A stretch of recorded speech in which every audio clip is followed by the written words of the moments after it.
And so our goal was a natural looking gait. It was surprisingly hard to get that to work. But we did build an early machine. Uh, we called it Petman Prototype. It was the prototype before the Petman robot. Mhm.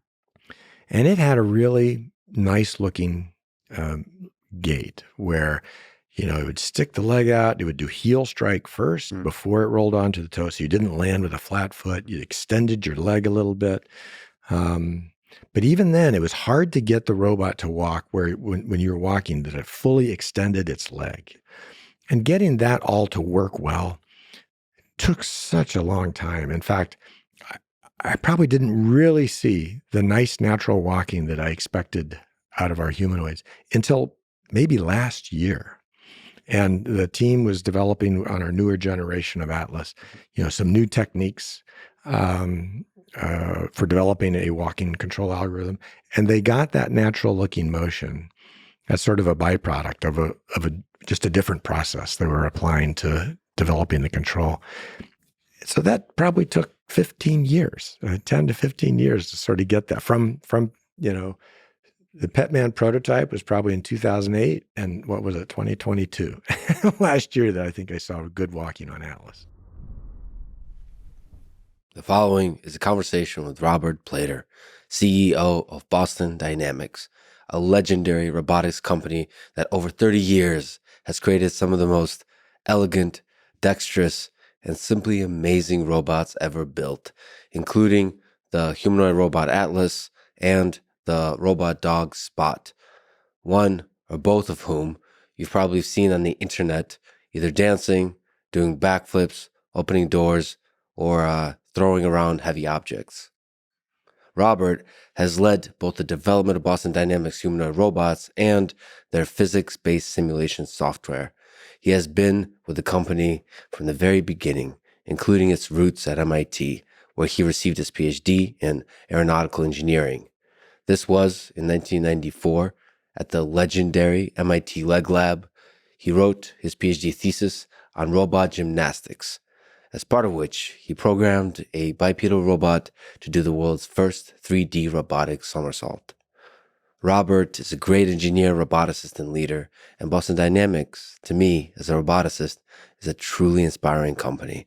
This conversation was a big honor and pleasure, and I hope to do a lot of great work with these robots in the years to come. This is the Lex Fridman podcast. To support it, please check out our sponsors in the description. And now, dear friends, here's Robert Playter. When did you first fall in love with robotics? Let's start with love and robots. Well, love is relevant because I think the fascination, the deep fascination, is really about movement. And I was visiting MIT looking for a place to get a PhD, and I wanted to do some laboratory work. And one of my professors in the aero department said, "Go see this guy, Mark Rabert, down in the basement of the AI lab." And so I walked down there and saw him. He showed me his robots, and he showed me this robot doing a somersault. And I just immediately went, whoa, Yeah. Robots can do that. And because of my own interest in gymnastics, there was like this immediate connection. And, I was interested I was in an aeroastro degree because, flight and movement was all so fascinating to me. And then it turned out that, robotics had this big challenge. How do you balance? How do you build a legged robot that can really get around? And that was a fascination. And it still exists today. We're still working on perfecting motion in robots. What about the elegance and the beauty of the movement itself? Is there something maybe grounded in your appreciation of movement from your gymnastics days? Was there something you just fundamentally appreciate about the elegance and beauty of movement? We had this concept in gymnastics of letting your body do what it wanted to do. When you get really good at gymnastics, part of what you're doing is putting your body into a position where the physics and the body's inertia and momentum will kind of push you in the right direction in a very natural and organic way.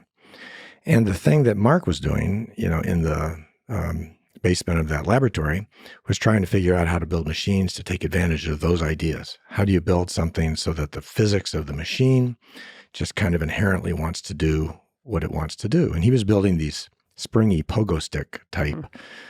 His first cut at legged locomotion was a pogo stick where it's bouncing and there's a spring mass system that's oscillating, has its own sort of natural frequency there, and sort of figuring out how to augment those natural physics with also intent. How do you then control that, but not overpower it?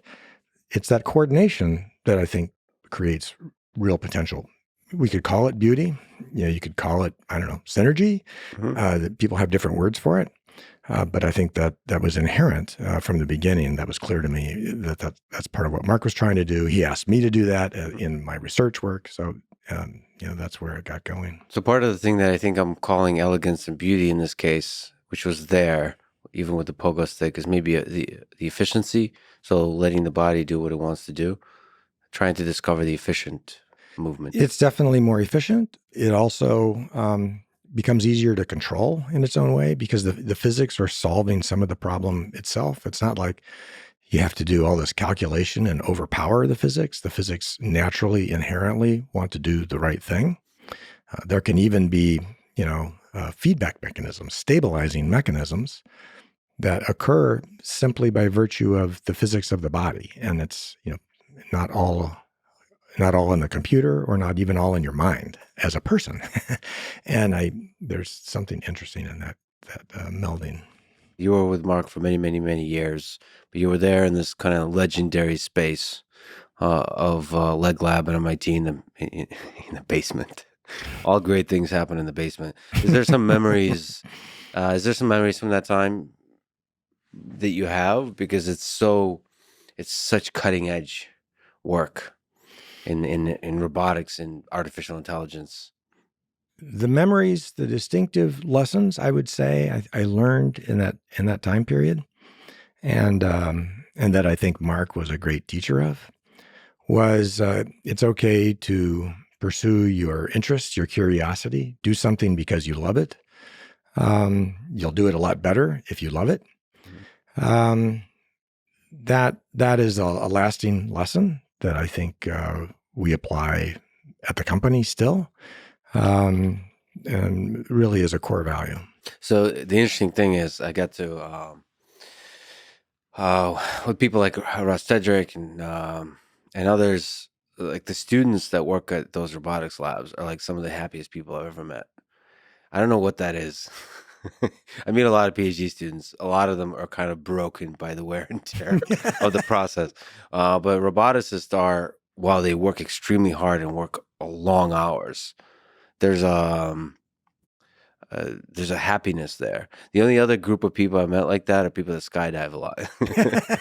Like for some reason, there's a deep, fulfilling happiness. Maybe from like a long period of struggle to get a thing to work, and it works, and there's a magic to it. I don't know exactly, because it's so fundamentally hands-on, and you're bringing a thing to life. I don't know what it is, but they're happy. We see, our attrition at the company is really low. People come and they love the pursuit. And I think part of that is that there's perhaps a natural connection to it. It's a little bit easier to connect when you have a robot that's moving around in the world, and part of your goal is to make it move around in the world. You can identify with that. And this is one of the unique things about the kinds of robots we're building, is this physical interaction lets you perhaps identify with it. So I think that is a source of happiness. I don't think it's unique to robotics. I think anybody also who is just pursuing something they love, it's easier to work hard at it and be good at it. And not everybody gets to find that. I do feel lucky in that way. And I think we're lucky as an organization that we've been able to build a business around this and that keeps people engaged.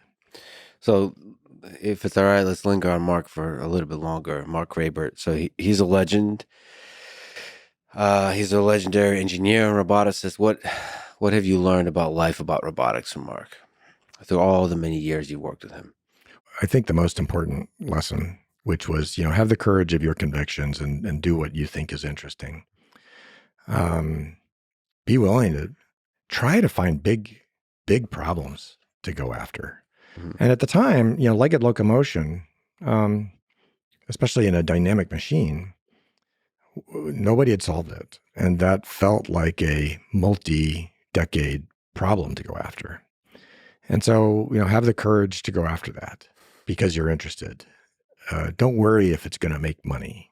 That's been a theme. So that's really probably the most important lesson I think that I got from Mark. How crazy is the effort of doing legged robotics at that time, especially? Mark got some stuff to work, starting from the simple ideas. So maybe another important idea that has really become a value of the company is try to simplify a thing to the core essence. And while Mark was showing videos of animals running across the savannah or uh, climbing mountains, what he started with was a pogo stick because he was trying to reduce the problem to something that was manageable, and getting the pogo stick to balance had in it the fundamental problems that if we solved those, you could eventually extrapolate to something that galloped like a horse. And so look for those simplifying principles. How tough is the job of simplifying a robot?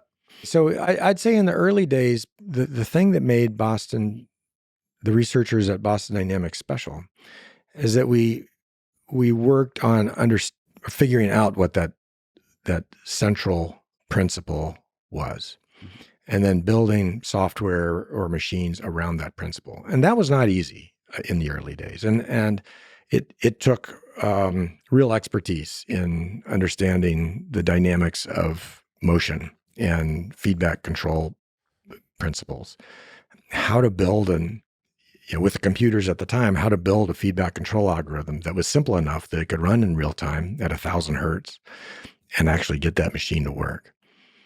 And that was not something everybody was doing, at that time. Now the world's changing now, and I think the approaches to controlling robots are going to change, and they're going to become more broadly available. But at the time, there weren't many groups who could really sort of work at that principled level with both the software and make the hardware work. And I'll say one other thing about you were sort of talking about what are the special things. The other thing was it's good to break stuff. Mhm. Use the robots, break them, repair them. Fix and repeat, test, fix and repeat. And that's also a core principle that has become part of the company. And it lets you be fearless in your work. Too often, if you are working with a very expensive robot, maybe one that you bought from somebody else or that you don't know how to fix, then you treat it with kid gloves and you can't actually make progress. You have to be able to break something. And so I think that's been a principle as well. So just to linger on that, psychologically, how do you deal with that? Because I remember I built a RC car that uh, had some custom stuff like compute on it and all that kind of stuff, cameras. And because I didn't sleep much, the code I wrote had an issue where it didn't stop the car, and the car got confused and at full speed at like 20, 25 miles an hour slammed into a wall. And I just remember sitting there alone in a deep sadness, um, sort of full of regret, I think, almost anger, but also like sadness because you think about, well, these robots, especially for autonomous vehicles, like you should be taking safety very seriously, even in these kinds of things. But just no good feelings. It made me more afraid probably to do this kind of experiments in the future. Perhaps the right way to have seen that is positively. Like it's to It depends if you could have built that car or just gotten another one, right? That would have Yeah. been the approach. I remember when I got to grad school, I got some training about operating a lathe and a mill up in the machine shop, and I could start to make my own parts. And I remember breaking some piece of equipment in the lab and then realizing, because maybe this was a unique part and I couldn't go buy it. and I realized, oh, I can just go make it. That was an enabling feeling. Yeah. Then you're not afraid. Yeah, it might take time. It might take more work than you thought it was going to be required to get this thing done, but you can just go make it. And that's freeing in a way that nothing else is. You mentioned the feedback control, the dynamics. Sorry for the romantic question, but is in the early days and even now, is the dynamics probably more appropriate for the early days? Is it more art or science? There's a lot of science around it. And trying to develop, scientific principles that let you extrapolate from like one-legged machine to another, develop a core set of principles like a spring mass bouncing system, and then figure out how to apply that from a one-legged machine to a two or a four-legged machine. Those principles are really important, and we're definitely a core part of our work. There's also, when we started to pursue humanoid robots, there was so much complexity in that machine that, one of the benefits of the humanoid form is you have some intuition about how it should look while it's moving. And that's a little bit of an art, I think. Now or maybe it's just tapping into a knowledge that you have deep in your body and then trying to express that in the machine. But that's an intuition that's a little bit more on the art side. Maybe it predates your knowledge. Before you have the knowledge of how to control it, you try to work through the art channel. And humanoids sort of make that available to you. If it had been a different shape, maybe we wouldn't have had the same intuition about it. Yeah, so your knowledge about moving through the world is not made explicit to you. So that's why it's art. And it might be hard to actually articulate exactly, There's something about, and being a competitive athlete, there's something about seeing movement. A coach, one of the greatest strengths a coach has is being able to see, some little change in what the athlete is doing, and then being able to articulate that to the athlete, and then maybe even trying to say, and you should try to feel this. So there's something just in seeing. And again, sometimes it's hard to articulate what it is you're seeing, but there's just perceiving the motion at a rate that is, again, sometimes hard to put into words. Yeah, I wonder how it is possible to achieve sort of truly elegant movement. You have a movie like Ex Machina. I'm not sure if you've seen it, but the main actress in that who plays the AI robot, I think, is a ballerina. I mean, just the natural the elegance and the, I don't know, eloquence of movement. It's it looks efficient and easy, and just it looks right. It looks beautiful. Looks right is sort of the key, yeah. And then you look at especially early robots. I mean, they're so cautious in the way they move that it's not the caution that looks wrong. It's something about the movement that looks wrong that feels like it's very inefficient, unnecessarily so, and it's hard to put that into words. Exactly. We think that, and part of the reason why people are attracted to the machines we build is because the inherent dynamics of movement are closer to right. Because we try to use walking gates, or we build a machine around this gate where you're trying to work with the dynamics of the machine instead of to stop them. Some of the early walking machines, you're really trying hard to not let them fall over. And so you're always stopping the tipping motion, And sort of the insight of dynamic stability in a legged machine is to go with it, let the tipping happen, let yourself fall, but then catch yourself with that next foot. And there's something about getting those physics to be expressed in the machine that people interpret as lifelike or elegant or just natural looking. And so I think if you get the physics right, it also ends up being more efficient, likely. There's a benefit that it probably ends up being more stable in the long run. It could walk stably over a wider range of conditions. And and it's more beautiful and attractive at the same time. So how hard is it to get the humanoid robot Atlas to do some of the things it's recently been doing? Let's forget the flips and all of that. Let's just look at the running. Maybe you can correct me, but there's something about running. I mean, that's not careful at all. That's you're falling forward. You're jumping forward and are falling. So how hard is it to get that right? Our first humanoid, we needed to deliver natural looking walking. We took a contract from the Army. They wanted a robot that could walk naturally. They wanted to put a suit on the robot and be able to test it in a gas environment. And so they wanted the motion to be natural. And so our goal was a natural looking gait. It was surprisingly hard to get that to work. But we did build an early machine. We called it Petman Prototype. It was the prototype before the Petman robot. Mhm. And it had a really nice looking gait where, it would stick the leg out. It would do heel strike first before it rolled onto the toe. So you didn't land with a flat foot. You extended your leg a little bit.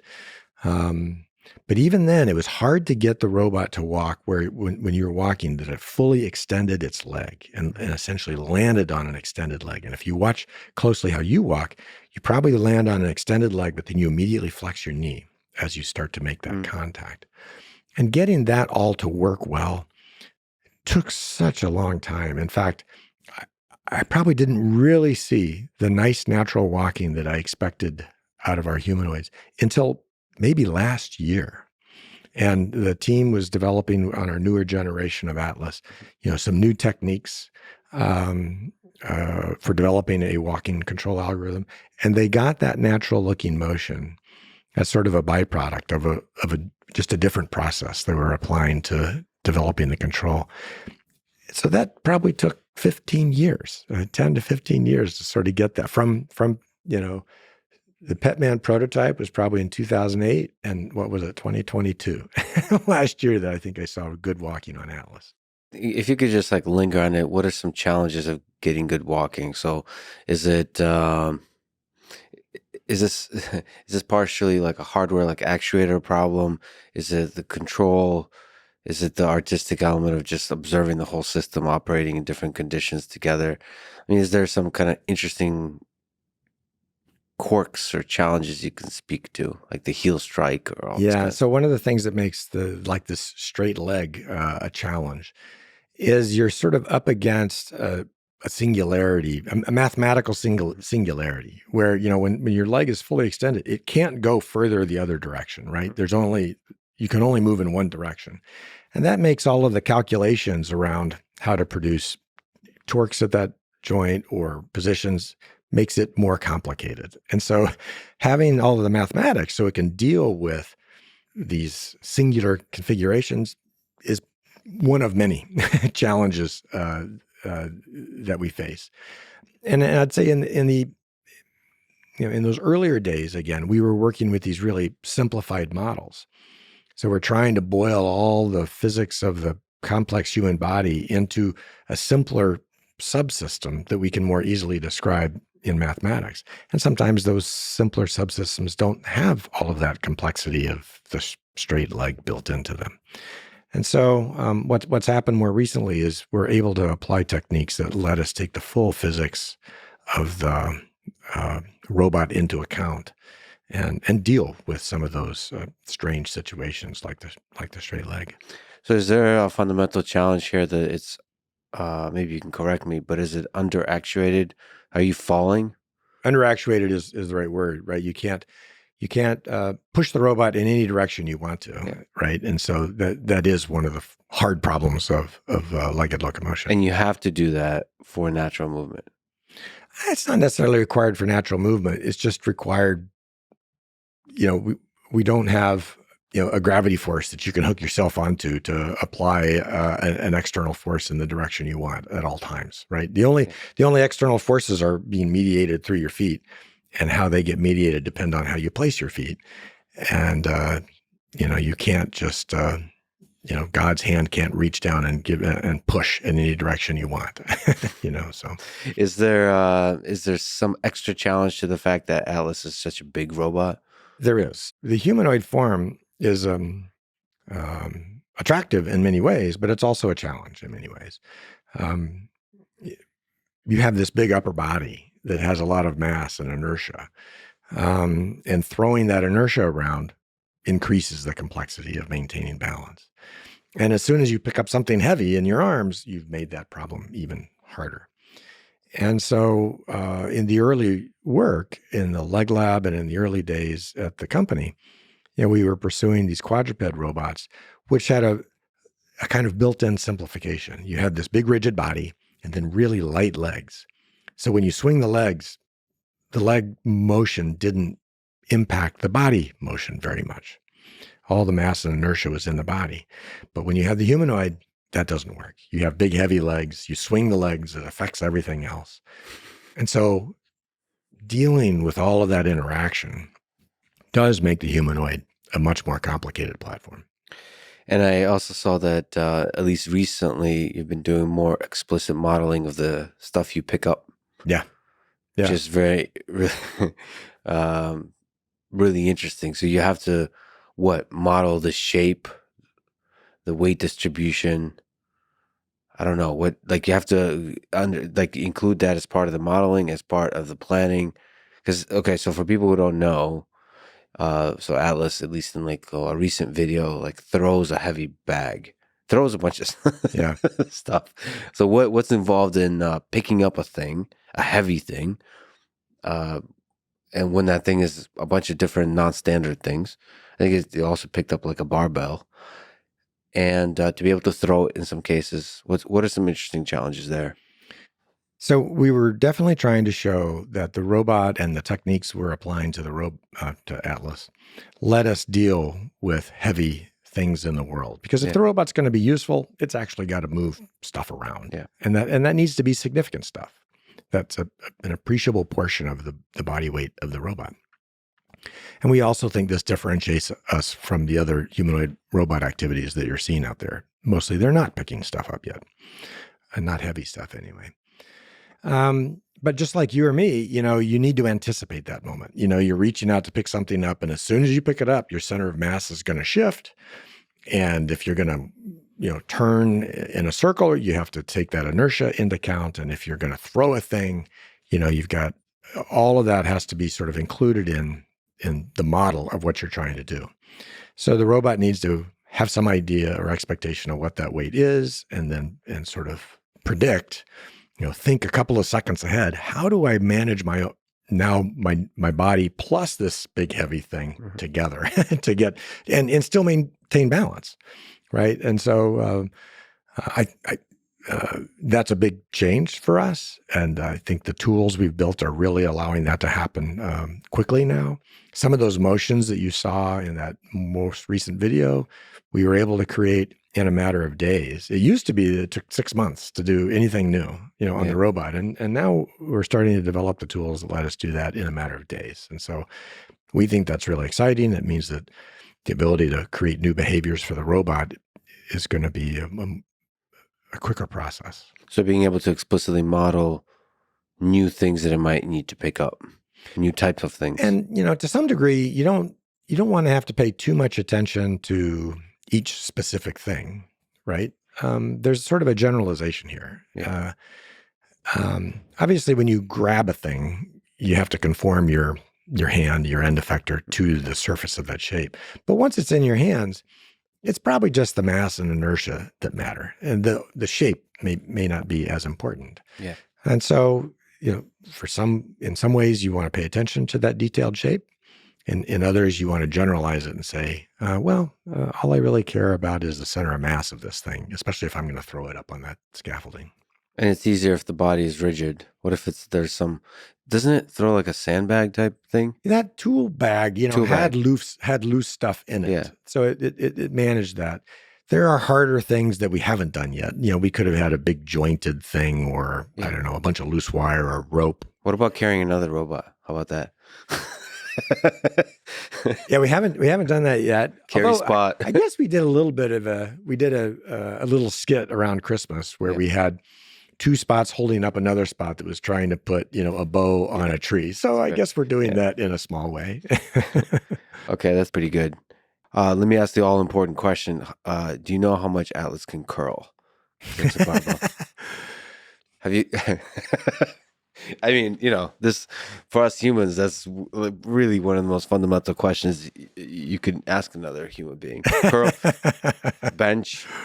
It probably can't curl as much as we can yet. But a metric that I think is interesting is, another way of looking at that strength is, the box jump. So how high of a box can you jump onto? Question. And Atlas, I don't know the exact height. It was probably a meter high or something like that. It was a pretty tall jump that Atlas was able to manage when we last tried to do this. And I have video of my chief technical officer doing the same jump, and he really struggled, to get the human, but the human getting all the way on top of this box. But then, Atlas was able to do it. We're now thinking about the next generation of Atlas, and we're probably going to be in the realm of a person can't do it, with the next generation. The robots, the actuators are going to get stronger, where it really is the case that at least some of these joints, some of these motions will be stronger. And to understand how high it can jump, you probably had to do quite a bit of testing. Oh yeah, and there's lots of videos of it trying and failing, and that's all. We don't always release those videos, but they're a lot of fun to look at. So we'll talk a little bit about that. But can you talk to the jumping? Because you talked about the walking. It took a long time, many years to get the walking to be natural. But there's also really natural looking, robust, resilient jumping. How hard is it to do the jumping? Well, again, this stuff has really evolved rapidly in the last few years. The first time we did a somersault, there was a lot of kind of manual iteration. What is the trajectory? How hard do you throw you? In fact, in these early days, I actually when I'd see early experiments that the team was doing, I might make suggestions about how to change the technique. Again, kind of borrowing from my own intuition about how backflips work. But frankly, they don't need that anymore. So in the early days, you had to iterate kind of in almost a manual way, trying to change these trajectories of the arms or the legs to try to get a successful backflip to happen. But more recently, we're running these model predictive control techniques where we're able to, the robot essentially can think in advance for the next second or two about how its motion is going to transpire. And you can, solve for optimal trajectories to get from A to B. So this is happening in a much more natural way. And we're really seeing an acceleration happen in the development of these behaviors. Again, partly due to these optimization techniques, sometimes learning techniques. So it's hard in that there's a lot of mathematics and behind it. But we're figuring that out. So you can do model predictive control for, I don't even understand what that looks like when the entire robot is in the air, flying and doing a backflip. Yeah, well, but that's the cool part, right? So the physics, we can calculate physics pretty well using Newton's laws about how it's going to evolve over time, and the sick trick, which was a front somersault with a half twist, is a good example, right?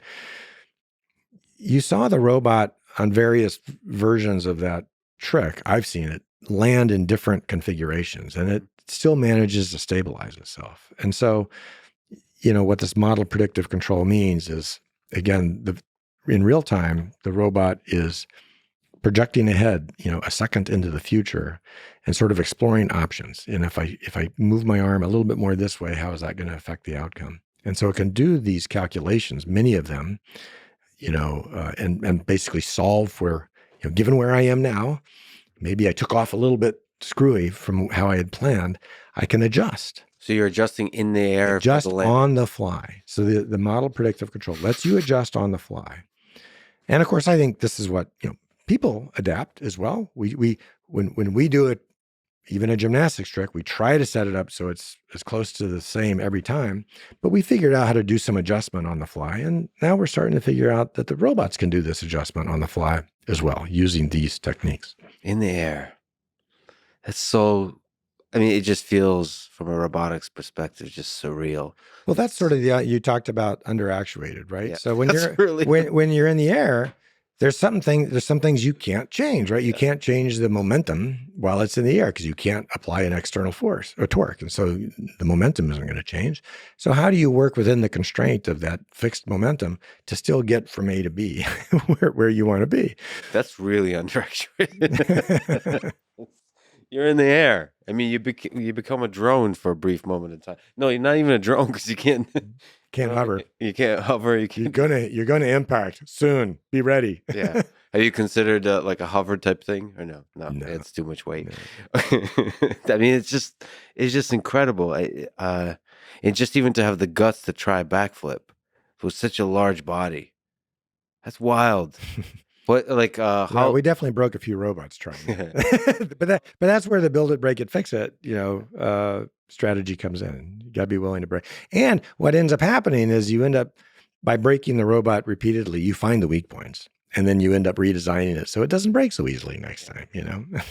Through the breaking process, you learn a lot, like a lot of lessons, and you keep improving not just how to make the backflip work, but Yeah, everything. Just and keeps, how to build the machine better. yeah. Yeah. I mean, is there something about just the guts to come up with an idea of saying, you know what, let's try to make it do a backflip? Well, I think the courage to do a backflip in the first place and to not worry too much about the ridicule of somebody saying, "Why the heck are you doing backflips with robots?" Sure. Because a lot of people have asked that, why are you doing this Why stuff? go to the moon in this decade and do the other things, JFK? It's not because it's easy, because it's hard. Yeah, exactly. Don't ask questions. Okay, so the jumping. I mean, it's just there's a lot of incredible stuff. If we can just rewind a little bit to the DARPA Robotics Challenge in 2015, I think, which was for people who are familiar with the DARPA challenges. It was first with autonomous vehicles, and there's a lot of interesting challenges around that. And the DARPA Robotics Challenge was when humanoid robots were tasked to do all kinds of uh, uh, manipulation, walking, Driving a driving a vehicle. car, all these kinds of challenges with, if I remember correctly, sort of some slight capability to communicate with humans, but the communication was very poor. So basically, it has to be almost entirely autonomous. It could have periods where the communication was entirely interrupted and the robot had to be able to proceed. Yeah. But you could provide some high level guidance to the robot, basically low bandwidth communications Yeah. to steer it. I watched that challenge with kind of tears in my eyes, eating popcorn with Us heart. too. But I wasn't personally losing, hundreds of thousands, millions of dollars, and many years of incredible hard work by some of the most brilliant roboticists in the world. So that was why that's why the tears came. So anyway, what have you, just looking back to that time, what have you learned from that experience? Maybe if you could describe what it was, sort of the setup for people who haven't seen it. Well, so there was a contest where a bunch of different robots were asked to do a series of tasks. Some of those that you mentioned: drive a vehicle, get out, open a door, go identify a valve, shut a valve, use a tool to maybe cut a hole in um, a surface, and then crawl over some stairs and maybe some rough terrain. So the idea was have a general purpose robot that could do lots of different things. Had to be mobility and manipulation, onboard perception. And there was a contest, which DARPA likes at the time was running sort of follow on to the grand challenge, which was let's try to push vehicle autonomy along. Right? They encourage people to build autonomous cars, so they're trying to basically push an industry forward. Mm-hmm. And we were asked, our role in this was to build a humanoid. At the time, it was our sort of first generation Atlas robot. And we built maybe 10 of them. I don't remember the exact number. And DARPA distributed those to various teams.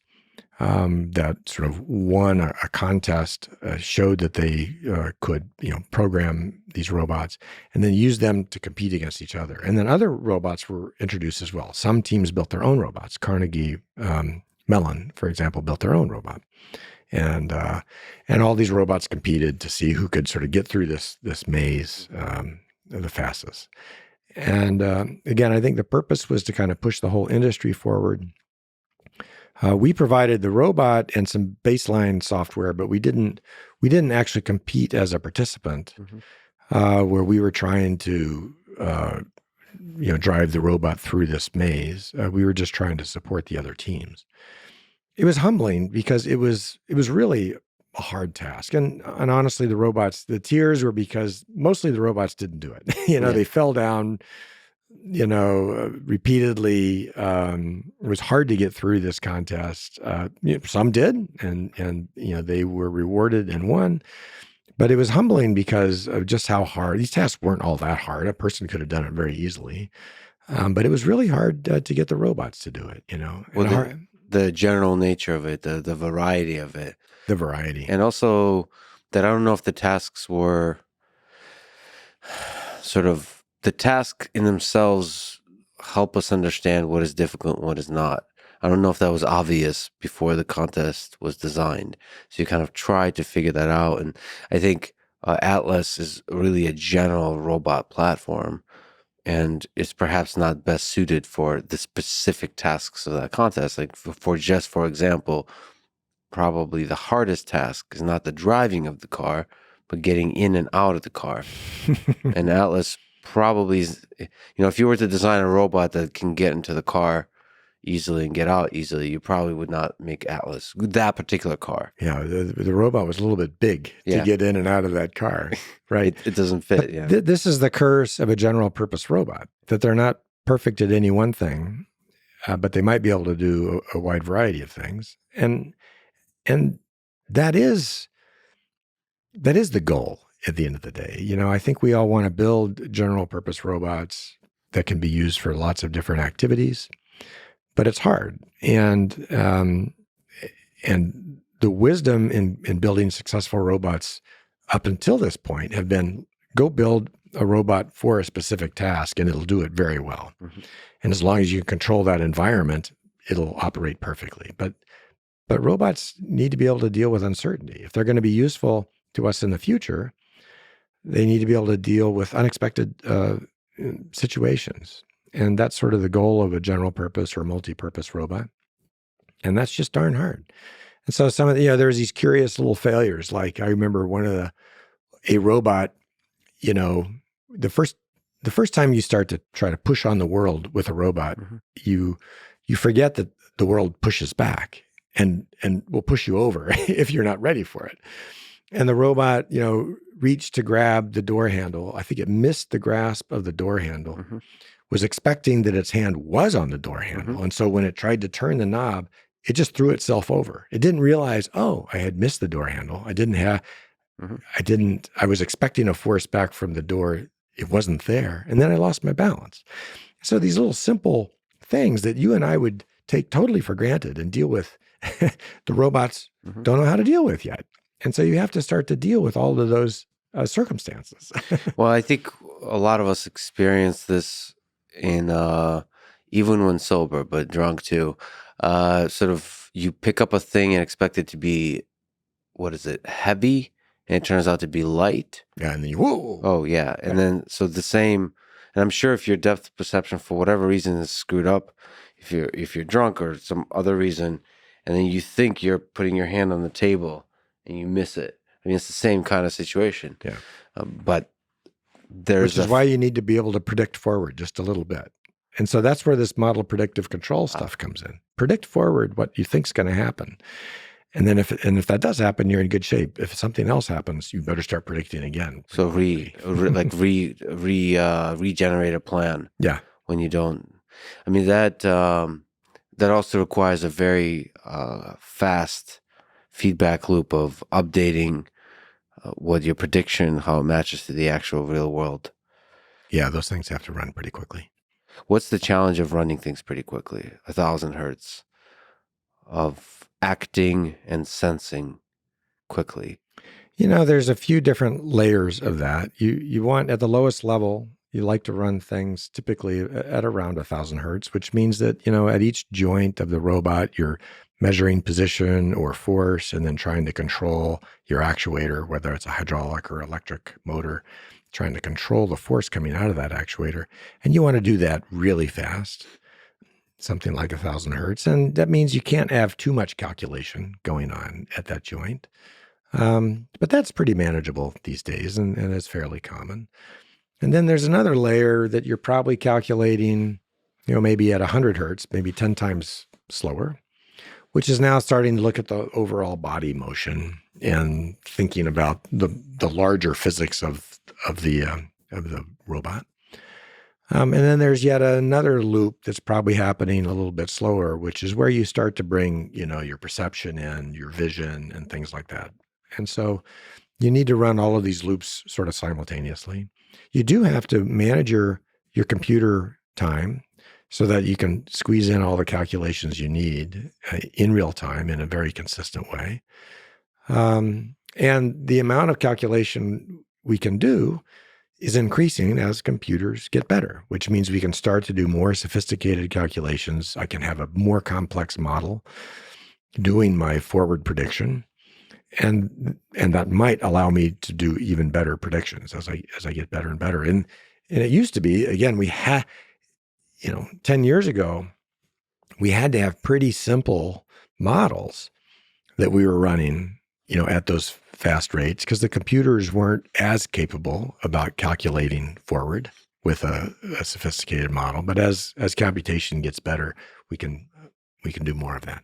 What about the actual pipeline of software engineering? How easy it is to keep updating Atlas, like do continuous development on it? So how many computers are on there? Is there a nice pipeline?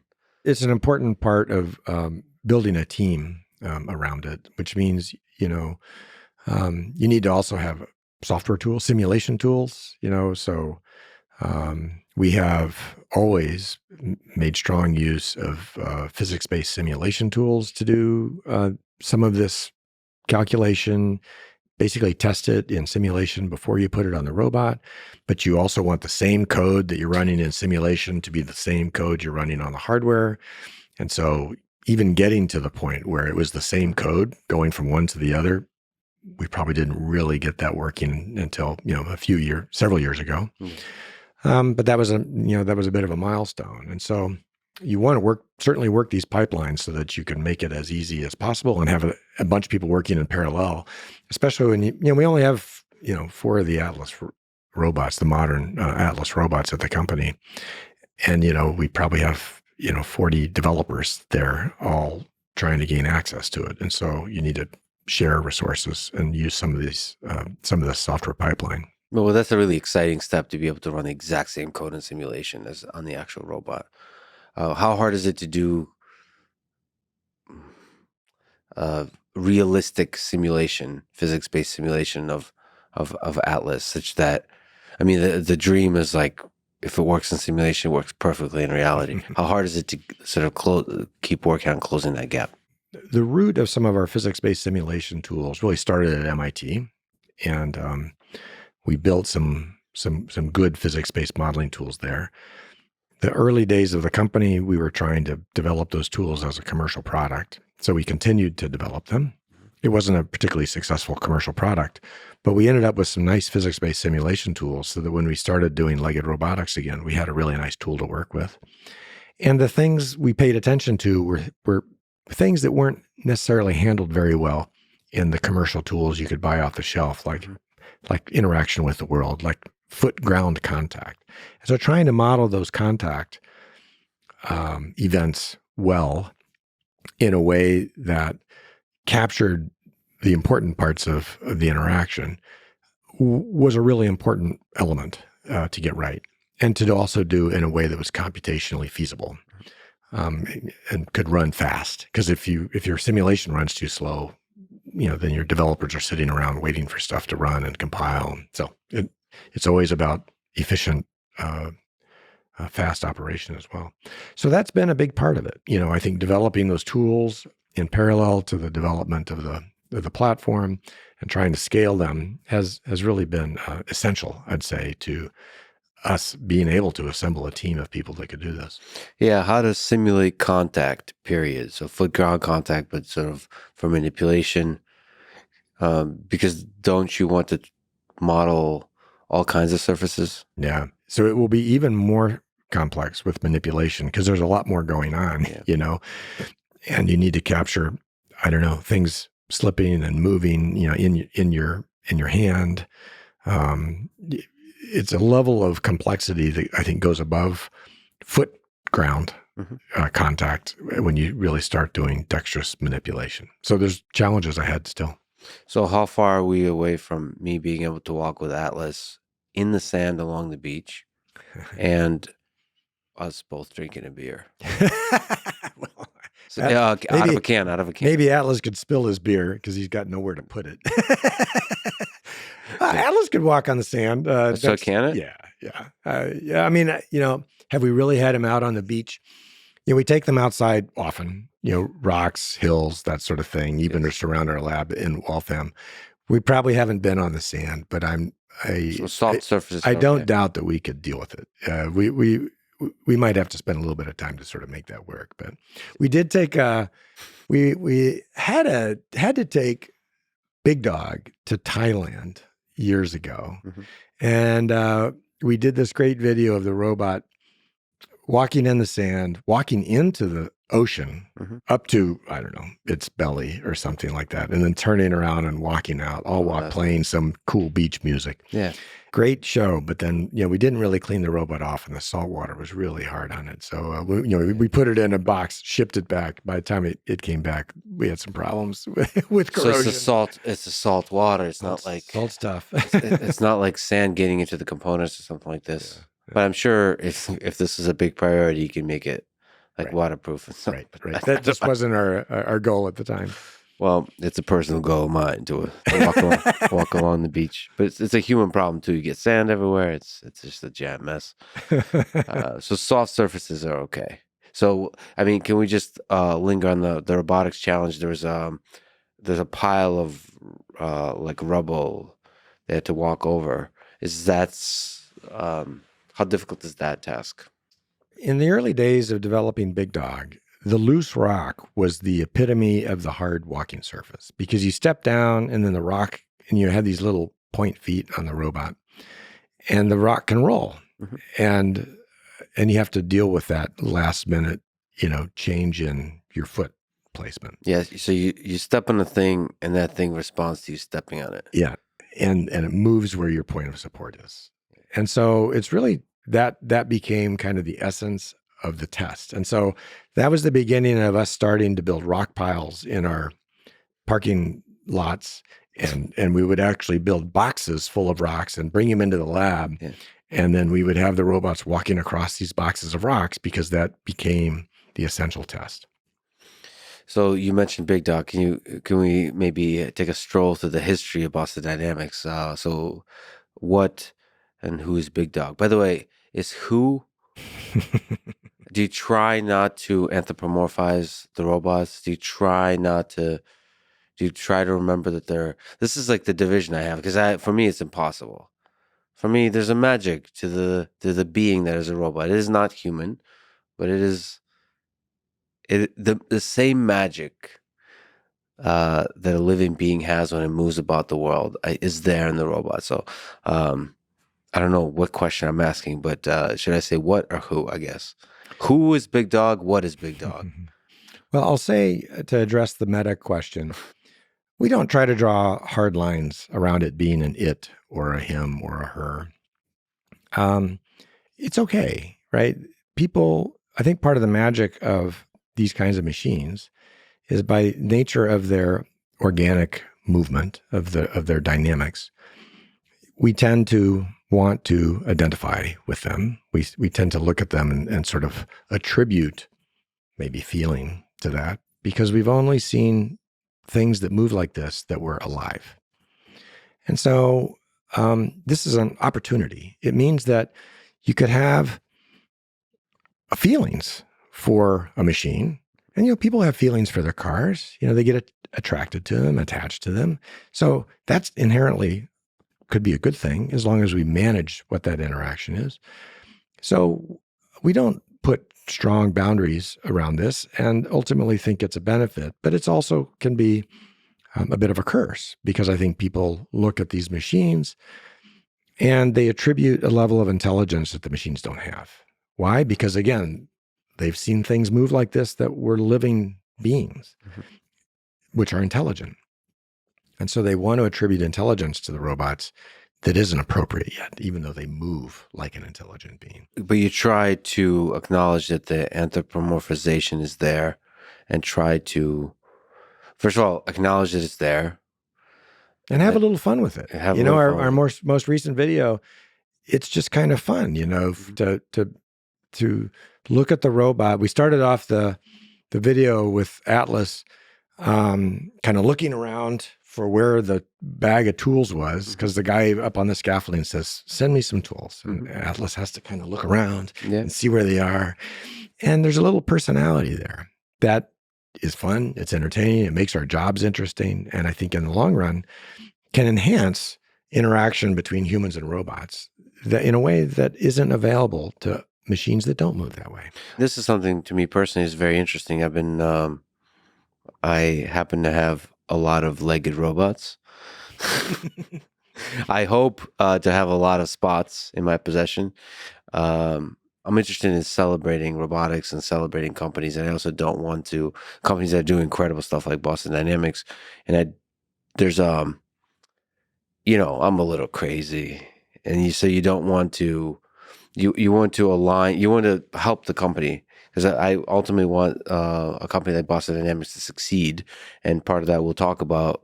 Success kind of requires making money, and so the kind of stuff I'm particularly interested in may not be the thing that makes money in the short term. I can make an argument that it will in the long term, but the kind of stuff I've been playing with is a robust way of having the quadrupeds, the robot dogs, communicate emotion with their body movement. The same kind of stuff you do with a dog, but not hard coded, but in a robust way, and be able to communicate excitement or fear, boredom, all these kinds of stuff. And I think as a base layer of function of behavior to add on top of a robot, I think that's a really powerful way to make the robot more usable for humans for whatever application. I think it's going to be really important, and it's a thing we're beginning to pay attention to. We really want to start a differentiator for the company has always been we really want the robot to work. We want it to be useful. Making it work at first meant the legged locomotion really works. It can really get around and it doesn't fall down. And but beyond that, now it needs to be a useful tool. And our customers are, for example, factory owners, people who are running a process manufacturing facility, and the robot needs to be able to get through this complex facility in a reliable way, taking measurements. We need for people who are operating those robots to understand what the robots are doing. If the robot needs help or is in trouble or something, it needs to be able to communicate, and a physical indication of some sort so that a person looks at the robot and goes, "Oh, I know what that robot's doing. That robot's going to go take measurements of my vacuum pump with its thermal camera." You want to be able to indicate that, or even just the robot's about to turn, in front of you, and maybe indicate that it's going to turn, and so you sort of see and can anticipate its motion. So this kind of communication is going to become more and more important. It wasn't sort of our starting point. But now the robots are really out in the world, and we have about 1,000 of them out with customers right now. This layer of physical indication, I think, is going to become more and more important. We'll talk about where it goes because there's a lot of interesting possibilities. But if you can return back to the origins of Boston Dynamics the more research, the R&D side, before we talk about how to build robots at scale. So BigDog. Who's BigDog? So the company started in 1992. And in probably 2003, I believe, is when we took a contract from DARPA. So basically 10 years, 11 years. We weren't doing robotics. We did a little bit of robotics with Sony. They had IBO, they had their IBO robot. We were developing some software for that kind of got us a little bit involved with robotics again. Then there's this opportunity to do a DARPA contract where they wanted to build a robot dog. Mm-hmm. And we won a contract to build that. And so that was the genesis of BigDog. And it was a quadruped, and it was the first time we built a robot that had everything on board, that you could actually take the robot out into the wild and operate it. So it had onboard power plant, it had onboard computers, it had hydraulic actuators that needed to be cooled. So we had cooling systems built in, everything integrated into the robot. And that was a pretty rough start, right? It was 10 years that we were not a robotics company. We were a simulation company. And then we had to build a robot in about a year. So that was a little bit of a rough transition.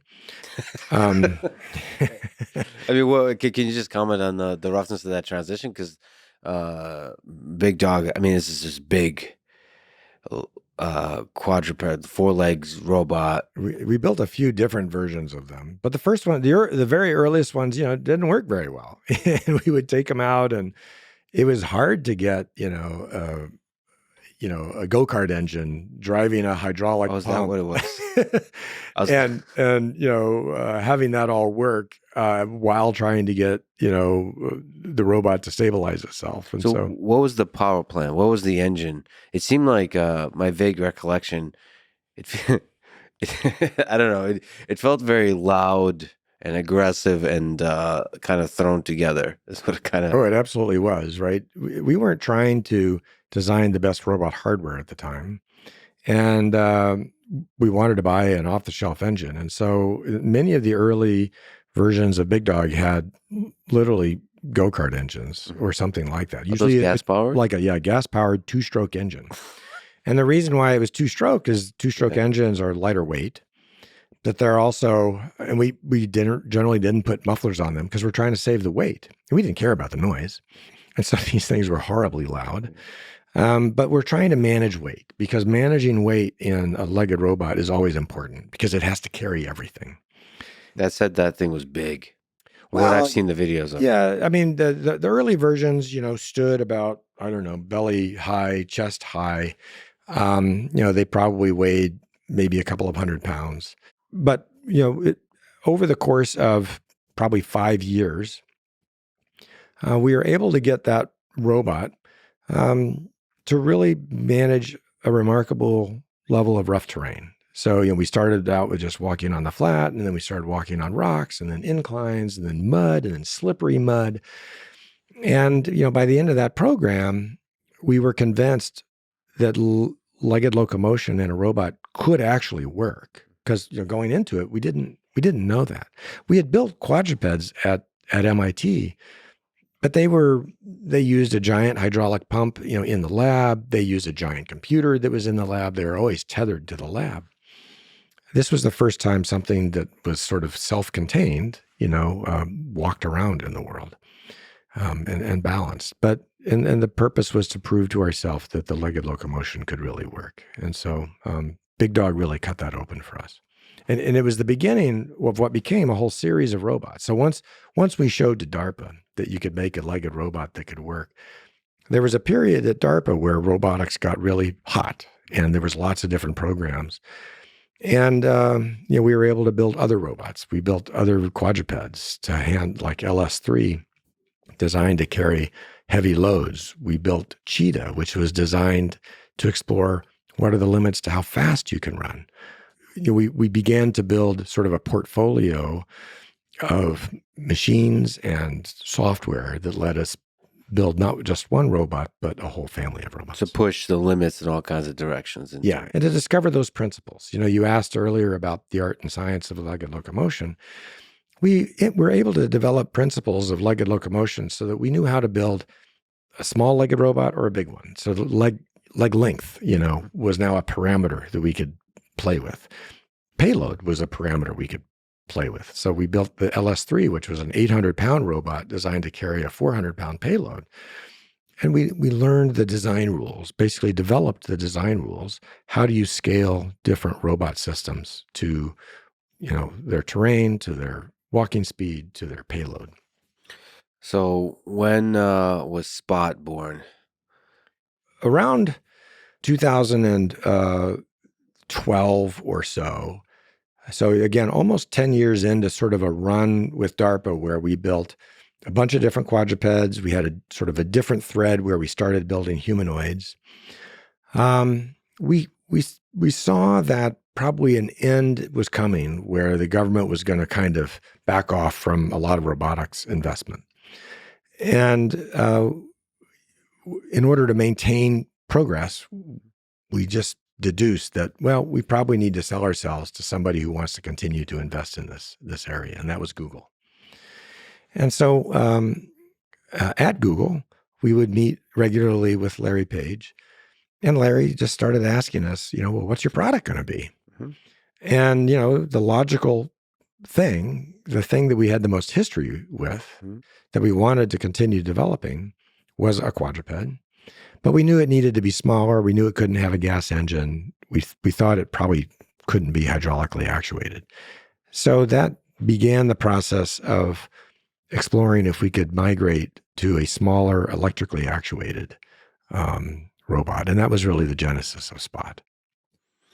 So not a gas engine, and the actuators are electric. Yes.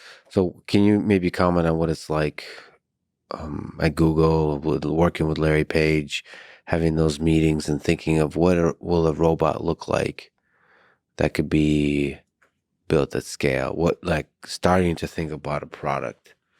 Larry always liked the toothbrush test. He wanted products that you used every day. What they really wanted was, a consumer level product, something that would work in your house. We didn't think that was the right next thing to do, mm-hmm. because to be a consumer level product, cost is going to be very important. Probably need to cost a few $1,000s. And we were building these machines that cost hundreds of thousands of dollars, maybe $1 million to build. And of course, we were only building two, but we didn't see how to get all the way to this consumer level product in a short amount of time. In a short amount of time. And he suggested that we make the robots really inexpensive. And part of our philosophy has always been build the best hardware you can. Make the machine operate well so that you're trying to solve, discover the hard problem that you don't know about. Don't make it harder by building a crappy machine, basically. Build the best machine you can. There's plenty of hard problems to solve that are going to have to do with, under-actuated systems and balance. And so we wanted to build these high-quality machines still. And we thought that was important for us to continue learning about really what was the important parts of that make robots work. And so there was a little bit of a philosophical difference there. And so ultimately, that's why we're building robots for the industrial sector now, because the industry can afford a more expensive machine because, their productivity depends on keeping their factory going. And so if Spot costs, $100,000 or more, that's not such a big expense to them. Whereas at the consumer level, no one's going to buy a robot like that. And I think we might eventually get to a consumer level product that will be that cheap. But I think the path to getting there needs to go through these really nice machines so that we can then learn how to simplify. So what can you say to the engineering challenge of bringing down cost of a robot? So that presumably when you try to build a robot at scale, that also comes into play when you're trying to make money on a robot, even in the industrial setting. But how interesting, how challenging of a thing is that? In particular, probably new to an R&D company. Yeah, I'm glad you brought that last part up. The transition from an R&D company to a commercial company, that's the thing you worry about, because you've got these engineers who love hard problems, who want to figure out how to make robots work. And you don't know if you have engineers that want to work on the quality and reliability and cost that is ultimately required. And indeed, we have brought on a lot of new people who are inspired by those problems. But the big takeaway lesson for me is we have good people. We have engineers who want to solve problems. And the quality and cost and manufacturability is just another kind of problem. And because they're so invested in what we're doing, they're interested in and will go work on those problems as well. And so I think we're managing that transition very well. In fact, I'm really pleased that, it's a huge undertaking, by the way, right? So, even having to get reliability to where it needs to be, we have to have fleets of robots that we're just operating 24/7 in our offices to go find those rare failures and eliminate them.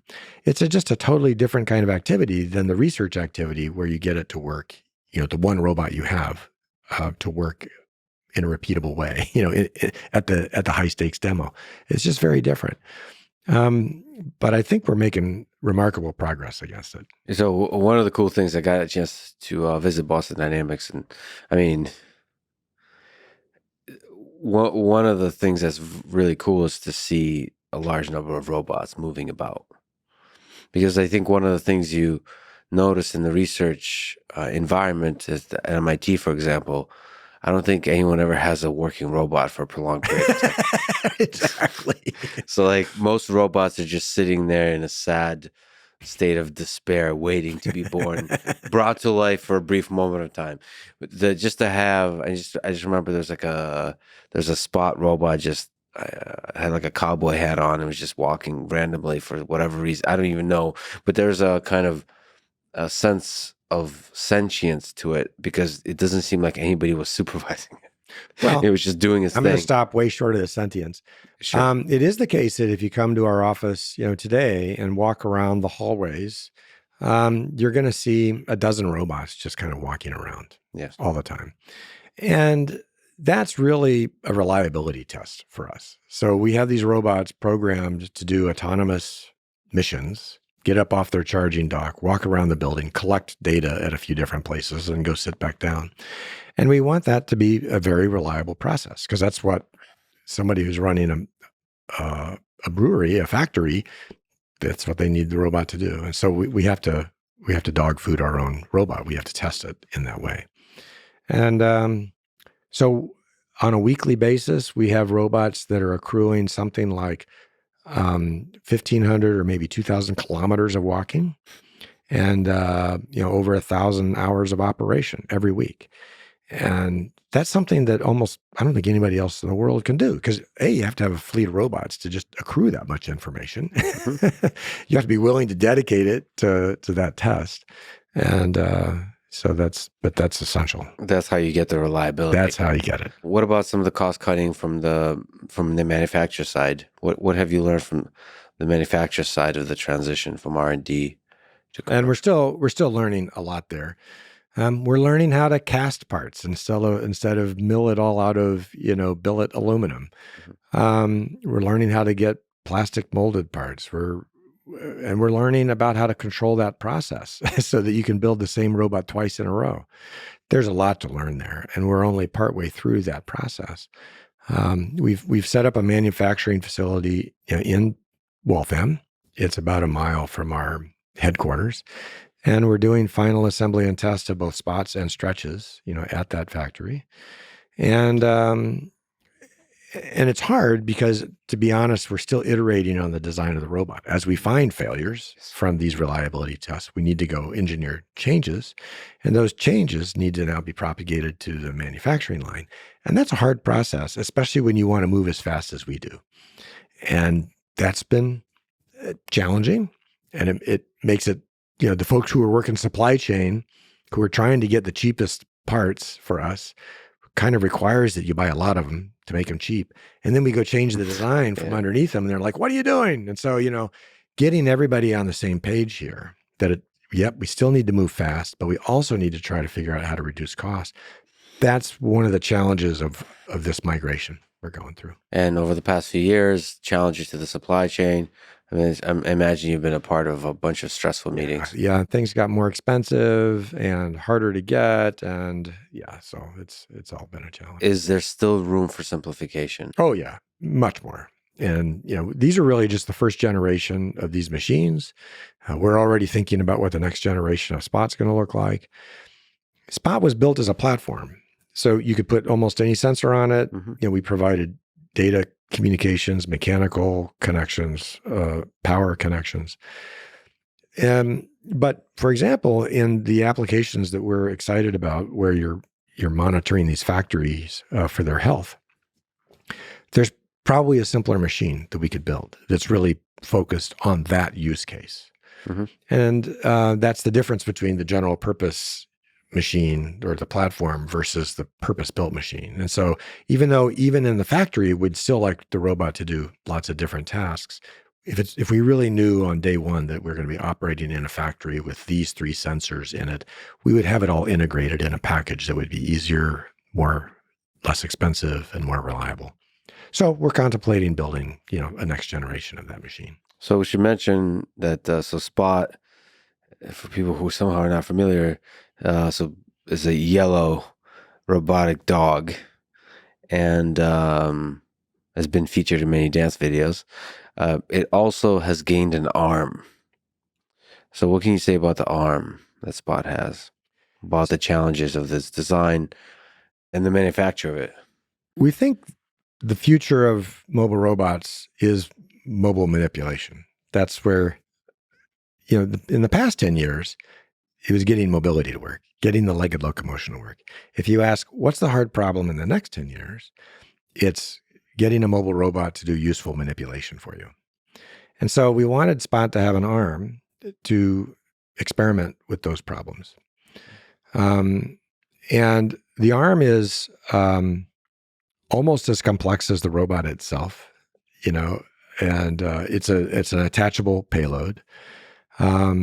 It has, several motors and actuators and sensors. It has a camera in the end of its hand. So, you can sort of see something, and the robot will control the motion of its hand to go pick it up autonomously. So in the same way the robot walks and balances, managing its own foot placement to stay balanced, we want manipulation to be mostly autonomous, where the robot, you indicate, okay, go grab that bottle, and then the robot will just go do it using the camera in its hand and then sort of closing in on that, the grasp.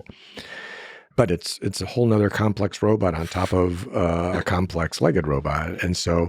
And of course we made the hand look a little like a head, because again, we want it to be sort of identifiable. In the last year, a lot of our sales have been people who already have a robot now buying an arm to add to that robot. Oh, interesting. And so the arm is for sale. Oh yeah.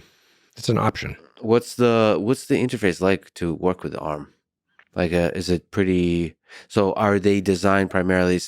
I could just ask that question in general about robots from Boston Dynamics. Is it designed to be easily and efficiently operated remotely by a human being, or is there also the capability to push towards autonomy? We want both.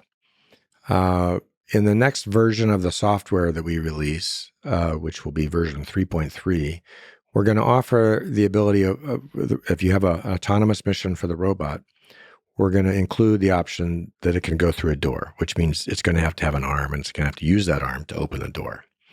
And so that'll be an autonomous manipulation task that just you can program easily with the robot, strictly through, we have a tablet interface.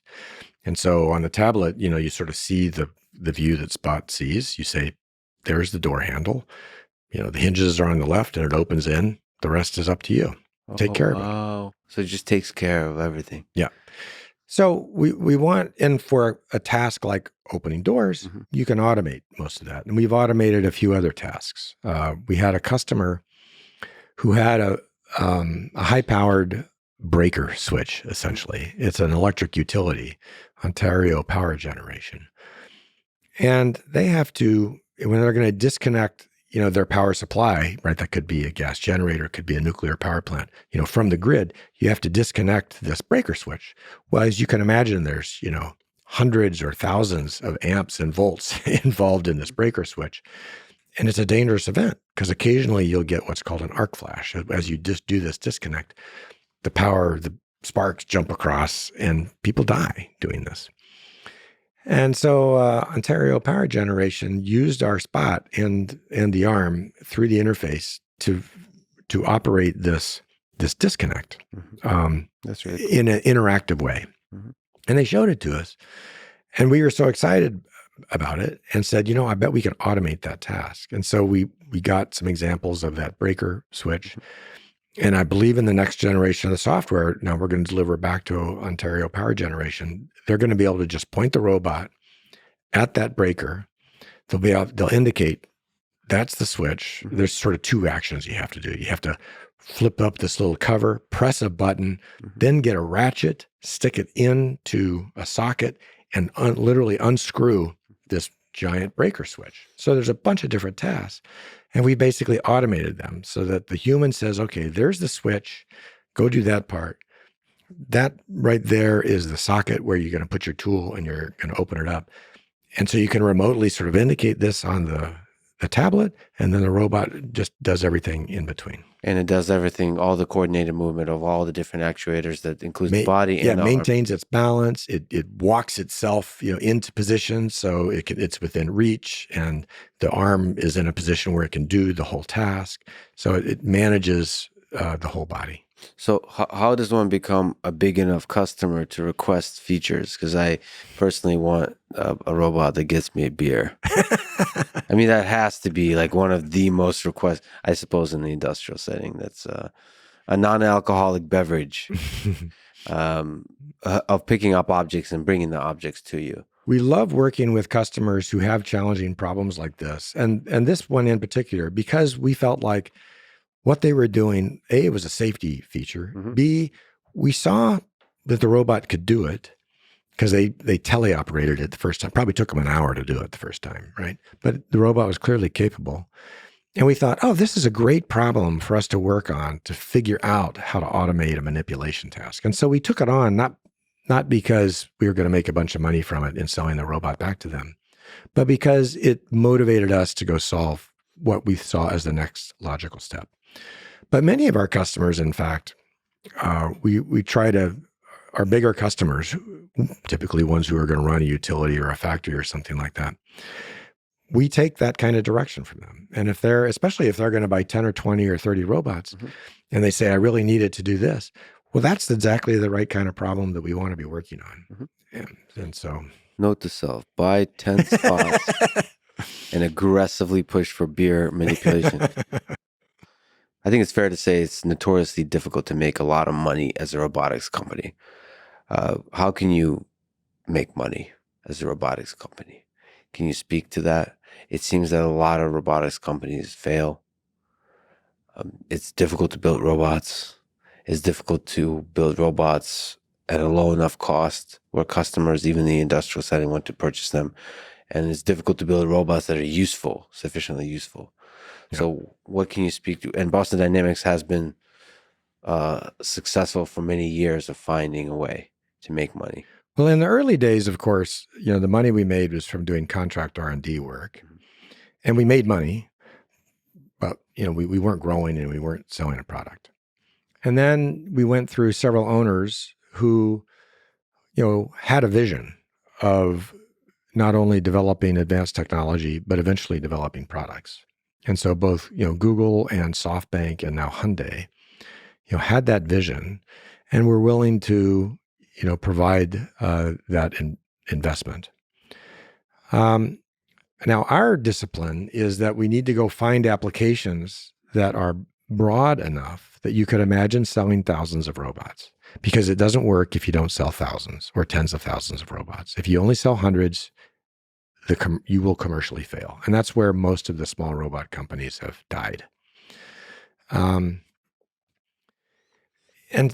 that's a challenge because, you need to field the robots. They need to start to become reliable. And as we've said, that takes time and investment to get there.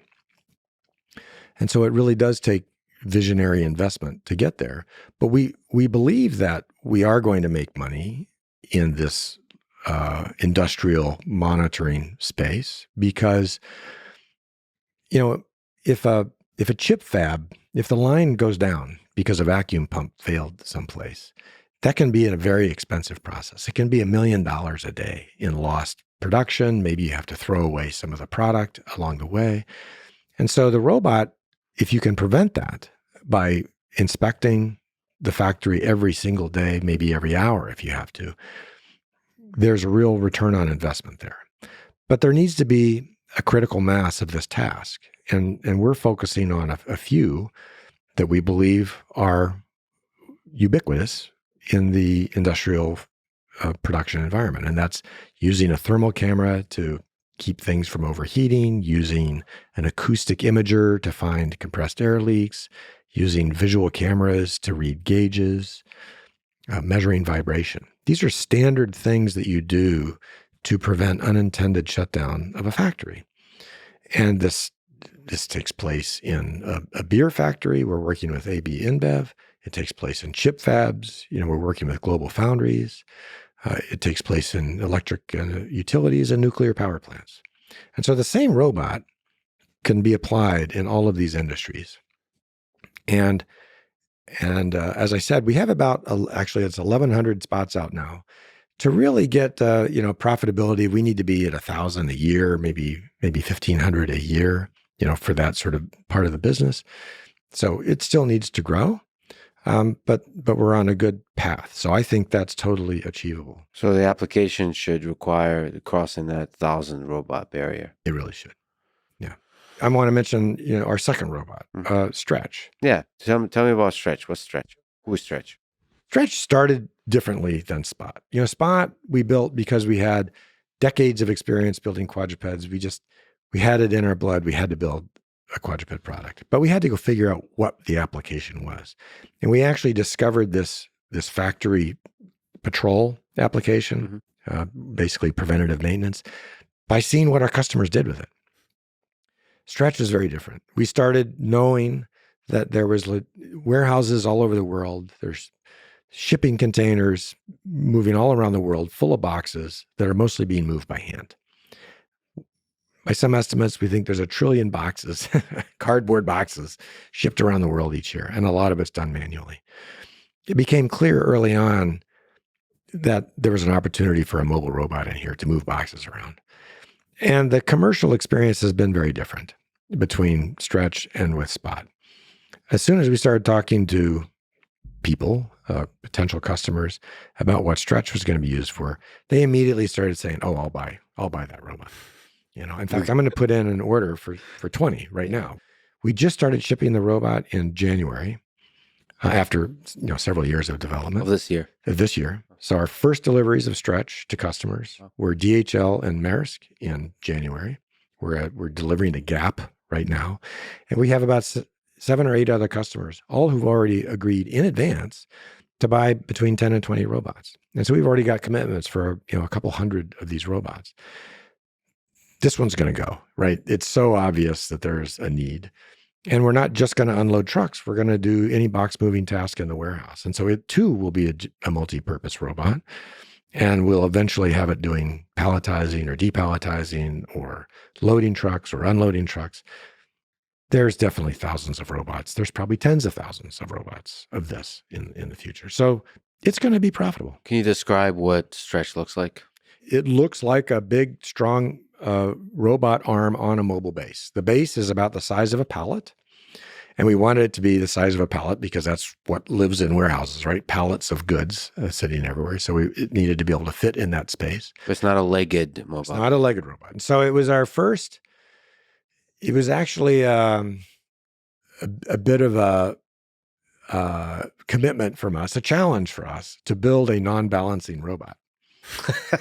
To do the much easier problem and to do it well. Well, because it wasn't going to have this balance problem. And in fact, the very first version of the logistics robot we built was a balancing robot, and that's called Handle. And there's That thing was epic. oh, it's a beautiful machine. It's an incredible machine. So it was. I mean, it looks epic. It looks like out of I mean, out of a sci-fi movie of some sort. I mean, just can you actually just linger on the design of that thing? Because that's another leap into something you probably haven't done. It's a different kind of balancing. Yeah, so It's let me. wild. I'd love talking about the history of how a handle came about because it connects all of our robots actually. So I'm going to start with Atlas. When we had Atlas getting fairly far along, we wanted to understand. I was telling you earlier, the challenge of the human form is that you have this mass up high, and balancing that inertia, that mass up high, is its own unique challenge. And so we started trying to get Atlas to balance standing on one foot, like on a balance beam, using its arms like this. And you can do this. I'm sure I can do this, right? Like if you're walking a tightrope, how do you do that balance? So that's sort of, controlling the inertia, controlling the momentum of the robot. We were starting to figure that out on Atlas. And so our first concept of handle, which was a robot that was going to be on two wheels, so it had to balance, but it was going to have a big long arm so it could reach a box at the top of a truck. And it needed yet another counterbalance, a big tail, to help it balance while it was using its arm. So the reason why this robot sort of looks epic, some people said it looked like an ostrich, or maybe an ostrich moving around, was the wheels, it has legs, so it can extend its legs. So it's wheels on legs. We always wanted to build wheels on legs. It had a tail and it had this arm, and they're all moving simultaneously and in coordination to maintain balance, because we had figured out the mathematics of doing this momentum control, how to maintain that balance. And so part of the reason why we built this two-legged robot was we had figured this thing out. We wanted to see it in this kind of machine, and we thought maybe this kind of machine would be good in a warehouse. And so we built it. And it's a beautiful machine. It moves in a graceful way like nothing else we've built, but it wasn't the right machine for a logistics application. We decided it was too slow and couldn't pick boxes fast enough, basically. And it would do it beautifully with elegance. Do it beautifully, but it just wasn't efficient enough. So we let it go. Yeah. But I think we'll come back to that machine eventually. The fact that it's possible, the fact that you showed that you could do so many things at the same time in coordination and so beautifully, there's something there. Yeah. That was a demonstration of what is possible. Basically, we made a hard decision, and this was really kind of a hard-nosed business decision. It indicated us not doing it just for the beauty of the mathematics or the curiosity, but no, we actually need to build a business that can make money in the long run. And so we ended up building Stretch, which has a big, heavy base with a giant battery in the base of it that allows it to run for two shifts, 16 hours worth of operation. And that big battery sort of helps it stay balanced, right? So you can move a 50-pound box around with its arm and not tip over. It's omnidirectional. It can move in any direction. So it has a nice suspension built into it, so it can deal with gaps or things on the floor and roll over it. But it's not a balancing robot. It's a mobile robot arm that can work to carry or pick or place a box up to 50 pounds anywhere in the warehouse. Take a box from point A to point B anywhere. Yeah. Palletize, depalletize. We're starting with unloading trucks because there's so many trucks and containers where goods are shipped. And it's a brutal job. In the summer, it can be 120 degrees inside that container. People don't want to do that job. And it's backbreaking labor, right? Again, these can be up to 50-pound boxes. And so we feel like this is a productivity enhancer. And for the people who used to do that job unloading trucks, they're actually operating the robot now. And so by building robots that are easy to control, and it doesn't take an advanced degree to manage, you can become a robot operator. And so as we've introduced these robots to both DHL and Maersk and Gap, the warehouse workers who were doing that manual labor are now the robot operators. And so we see this as ultimately a benefit to them as well. Can you say how much Stretch costs? Not yet. But I will say that when we engage with our customers, they'll be able to see a return on investment in typically 2 years. Okay, so that's something that you're constantly thinking about how. Yeah. And I suppose you have to do the same kind of thinking with Spot. So it Yes. seems like with Stretch, the application is like directly obvious. Yeah, it's a slam dunk. Yeah, and so you have a little more flexibility. Well, I think we know the target. We know what we're going after. Yeah. And with Spot, it took us a while to figure out what we were going after. Well, let me return to that question about maybe the conversation you were having a while ago with Larry Page. Maybe looking to the longer future of social robotics, of using Spot to connect with human beings, perhaps in the home. Do you see a future there? If we were to sort of hypothesize or dream about a future where Spot-like robots are in the home as pets, as social robots. We definitely think about it, and we would like to get there. We think the pathway to getting there is, likely through these industrial applications and then mass manufacturing. Let's figure out how to build the robots, how to make the software so that they can really do a broad set of skills. That's going to take real investment to get there. Performance first, right? A principle of the company has always been really make the robots do useful stuff. And so, the social robot companies that tried to start someplace else by just making a cute interaction, mostly they haven't survived. And so we think the utility really needs to come first. And that means you have to solve some of these hard problems. And so to get there, we're going to go through the design and software development in industrial, and then that's eventually going to let you reach a scale that could then be addressed to a consumer level market. And so, yeah, maybe we'll be able to build a smaller Spot with an arm that could really go get your beer for you. Mm-hmm. But there's things we need to figure out still. How to really safely. And if you're going to be interacting with children, you better be safe. And right now, we count on a little bit of standoff distance between the robot and people so that you don't pinch a finger, in the robot. So you've got a lot of things you need to go solve before you jump to that consumer level product. Well, there's a kind of trade-off in safety because it feels like in the home you can fall. Like you don't have to be as good at, like you're allowed to fail in different ways, in more ways, as long as it's safe for the humans. So it just feels like an easier problem to solve because it feels like in the factory you're not allowed to fail. That may be true. But I also think the variety of things a consumer level robot would be expected to do will also be quite broad. Yeah. And they're going to want to get the beer and know the difference between the beer and a Coca-Cola or my snack.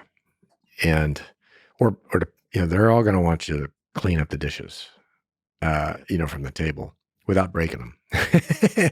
Those are pretty complex tasks. And so there's still work to be done there. So to push back on that, here's where application I think they'll be very interesting. I think the application of being a pet, a friend. So like no tasks, just be cute. Because not cute. Like a dog is more than just cute. A dog is a friend, is a companion. There's something about just having interacted with them, and maybe because I'm hanging out alone with the robot dogs a little too much, but like there's a connection there, and it feels like that connection should not be disregarded. No, it should not be disregarded. Robots that can somehow communicate through their physical gestures you're going to be more attached to in the long run. Do you remember Aibo? Mm-hmm. The Sony Aibo? Yep. They sold over 100,000 of those, maybe 150,000. What probably wasn't considered a successful product for them. They suspended that eventually, and then they brought it back. Sony brought it back. And people definitely, treated this as a pet, as a companion. And I think that will come around again. Will you get away without having any other utility? Maybe in a world where we can really talk to our simple little pet because, ChatGPT or some other generative AI has made it possible for you to really talk in what seems like a meaningful way. Maybe that'll open the social robot up again. That that's probably not a path we're going to go down because, again, we're so focused on performance and utility. We can add those other things also, but we really want to start from that foundation of utility, I think. Yeah. But I also want to predict that you're wrong on that. So, which is that the very path you're taking, which is creating a great robot platform, will very easily take a leap to adding a ChatGPT like capability, maybe GPT-5. And there's just so many open source alternatives that you could just plop that on top of Spot. And because you have this robust platform and you're figuring out how to mass manufacture it and how to drive the cost down and how to make it, reliable, all those kinds of things, it'll be a natural transition to where just adding ChatGPT on top of it will I do think that being able to verbally converse or even converse through gestures, part of these learning models is that, you can now look at video and imagery and associate, intent with that.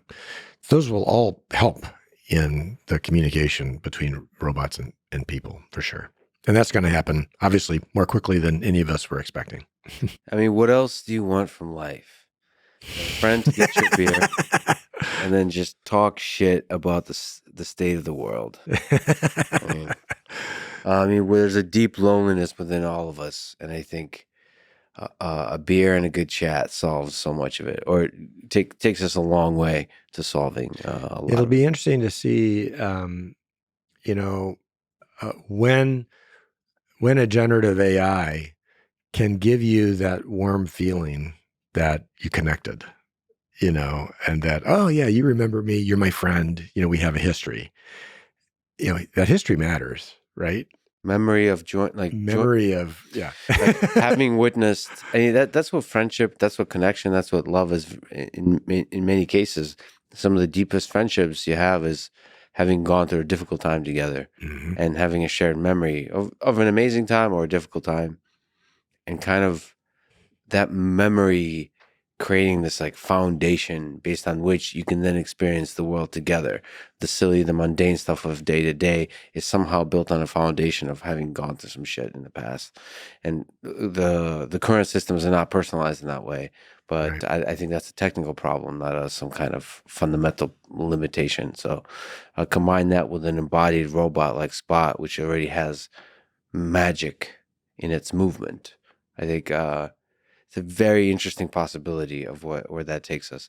But of course, you have to build that on top of a company that's making money with real application, with real customers, and with robots that are safe and work and reliable and manufactured at scale.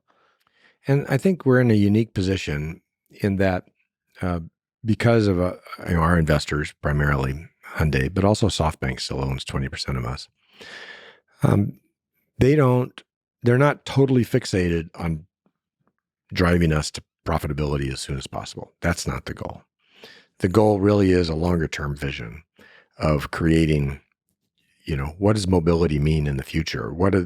How is this mobile robot technology going to influence us? Can we shape that? And they want both. And so we are, as a company, are trying to strike that balance between let's build a business that makes money. I've been describing that to my own team as self-destination. If I want to drive my own ship, we need to have a business that's profitable in the end. Otherwise, somebody else is going to drive the ship for us. So that's really important. But we're going to retain the aspiration that we're going to build the next generation of technology at the same time. And the real trick will be if we can do both. Speaking of ships, let me ask you about a competitor and somebody who's become a friend. So Elon Musk and Tesla have announced and have been in the early days of building a humanoid robot. How does that change the landscape of your work? So there's sort of, from the outside perspective, it seems like, well, as a fan of robotics, it just seems exciting. Right, very exciting, right? When Elon speaks, people listen. And so it suddenly brought a bright light onto the work that we'd been doing, for over a decade. And I think that's only going to help. And in fact, what we've seen is that in addition to Tesla, we're seeing a proliferation of robotic companies arise now. Including Humanoid? Yes. Oh, wow. Yeah. So, and interestingly, many of them, as they're raising money, for example, will claim whether or not they have a former Boston Dynamics employee on their staff as a criteria. Yeah, that's true. That's I would do that as a company, yeah, for sure. Yeah. So And shows you're legit. Yeah. yeah. So you know what? It has brought a tremendous validation to what we're doing and excitement. Competitive juices are flowing. The whole thing. So it's all good. Elon has also kind of stated that maybe he implied that the problem is solvable in the near term, which is a low-cost humanoid robot that's able to do, that's a relatively general use case robot. So I think Elon is known for sort of setting these kinds of incredibly ambitious goals, maybe missing deadlines, but actually pushing not just the particular team he leads, but the entire world to like accomplishing those. I mean, do you see Boston Dynamics in the near future being pushed in that kind of way, like this excitement of competition, kind of pushing Atlas maybe to do more cool stuff, trying to drive the cost of Atlas down, perhaps? Or I mean, I guess I want to ask if there's some kind of exciting energy in Boston Dynamics due to this a little bit of competition. Oh yeah, definitely. When we released our most recent video of Atlas, I think you'd seen it, the scaffolding and throwing the box of tools around and then doing the flip at the end. Yeah. We were trying to show the world that not only can we do this parkour mobility thing, but we can pick up and move heavy things. Because if you're going to work in a manufacturing environment, that's what you got to be able to do. And for the reasons I explained to you earlier, it's not trivial to do so. Changing the center of mass, by picking up a 50-pound block, for a robot that weighs 150 pounds, that's a lot to accommodate. So we're trying to show that we can do that. And so it's totally been energizing. We see the next phase of Atlas being more dexterous hands that can manipulate and grab more things, that we're going to start by moving big things around that are heavy and that affect balance. And why is that? Well, really tiny dexterous things probably are going to be hard for a while yet. And, maybe you could go build a special purpose robot arm, for stuffing, chips into electronics boards. But we don't really want to do really fine work like that. I think more coarse work where you're using two hands to pick up and balance an unwieldy thing, maybe in a manufacturing environment, maybe in a construction environment. Those are the things that we think robots are going to be able to do with the level of dexterity that they're going to have in the next few years. And that's where we're headed. And I think, Elon has seen the same thing, right? He's talking about using the robots in a manufacturing environment. We think there's something very interesting there about having a two-armed robot, because when you have two arms, you can transfer a thing from one hand to the other. You can turn it around. You can reorient it in a way that you can't do it if you just have one hand on it. And so there's a lot that extra arm brings to the table. So I think in terms of mission, you mentioned Boston Dynamics really wants to see what's the limits of what's possible, and so the cost comes second. Or it's a component, but first figure out what are the limitations. I think with Elon, he's really driving the cost down. Is there some inspiration, some lessons you see there of the challenge of driving the cost down, especially with Atlas, with a humanoid robot? Well, I think the thing that he's certainly been learning by building car factories is what that looks like. And scaling. By scaling, you can get efficiencies that drive costs down very well. And the smart thing that, they have in their favor is that, they know how to manufacture, they know how to build electric motors, they know how to build, computers and vision systems. So there's a lot of overlap between modern automotive companies and robots. But hey, we have a modern automotive company behind us as well. So bring it on. Who's doing pretty well, right? The electric vehicles from Hyundai are doing pretty well. I love it. So how much, so we've talked about some of the low-level control, some of the incredible stuff that's going on, and basic perception. But how much do you see currently in the future of Boston Dynamics sort of more higher level machine learning applications? Do you see customers adding on those capabilities, or do you see Boston Dynamics doing that in-house? Some kinds of things we really believe are probably going to be more broadly available, maybe even commoditized. Using a machine learning, like a vision algorithm, so a robot can recognize something in the environment. That ought to be something you can just download. Like I'm going to a new environment, I have a new kind of door handle or piece of equipment I want to inspect. You ought to be able to just download that. And I think people, besides Boston Dynamics, will provide that. And we've actually built an API that lets people add these vision algorithms to Spot. And we're currently working with some partners who are providing that. Levitas is an example of a small provider who's giving us software for reading gauges. And actually another partner in Europe, Reply, is doing the same thing. So we see it ultimately an ecosystem of providers doing stuff like that. I think ultimately you might even be able to do the same thing with behaviors. So this technology will also be brought to bear on controlling the robot, the motions of the robot. And, we're using reinforcement learning to develop algorithms for both locomotion and manipulation.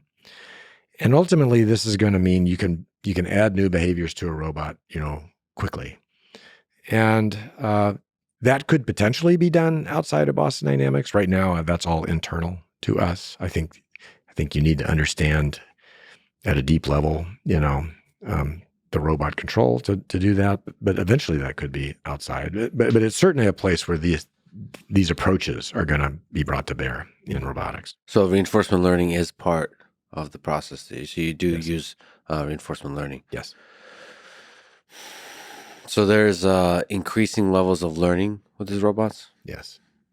And that's for both for locomotion, for manipulation, and for perception. Yes. Well, what do you think in general about all the exciting advancements of transformer neural networks, most beautifully illustrated through the large language models like GPT-4? Like everybody else, we're all, I'm surprised at how far they've come. I'm a little bit nervous about there's anxiety around them, obviously, for, I think, good reasons, right?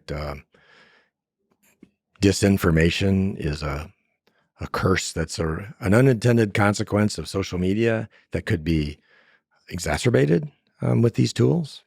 So if you use them to deploy disinformation, it could be a real risk.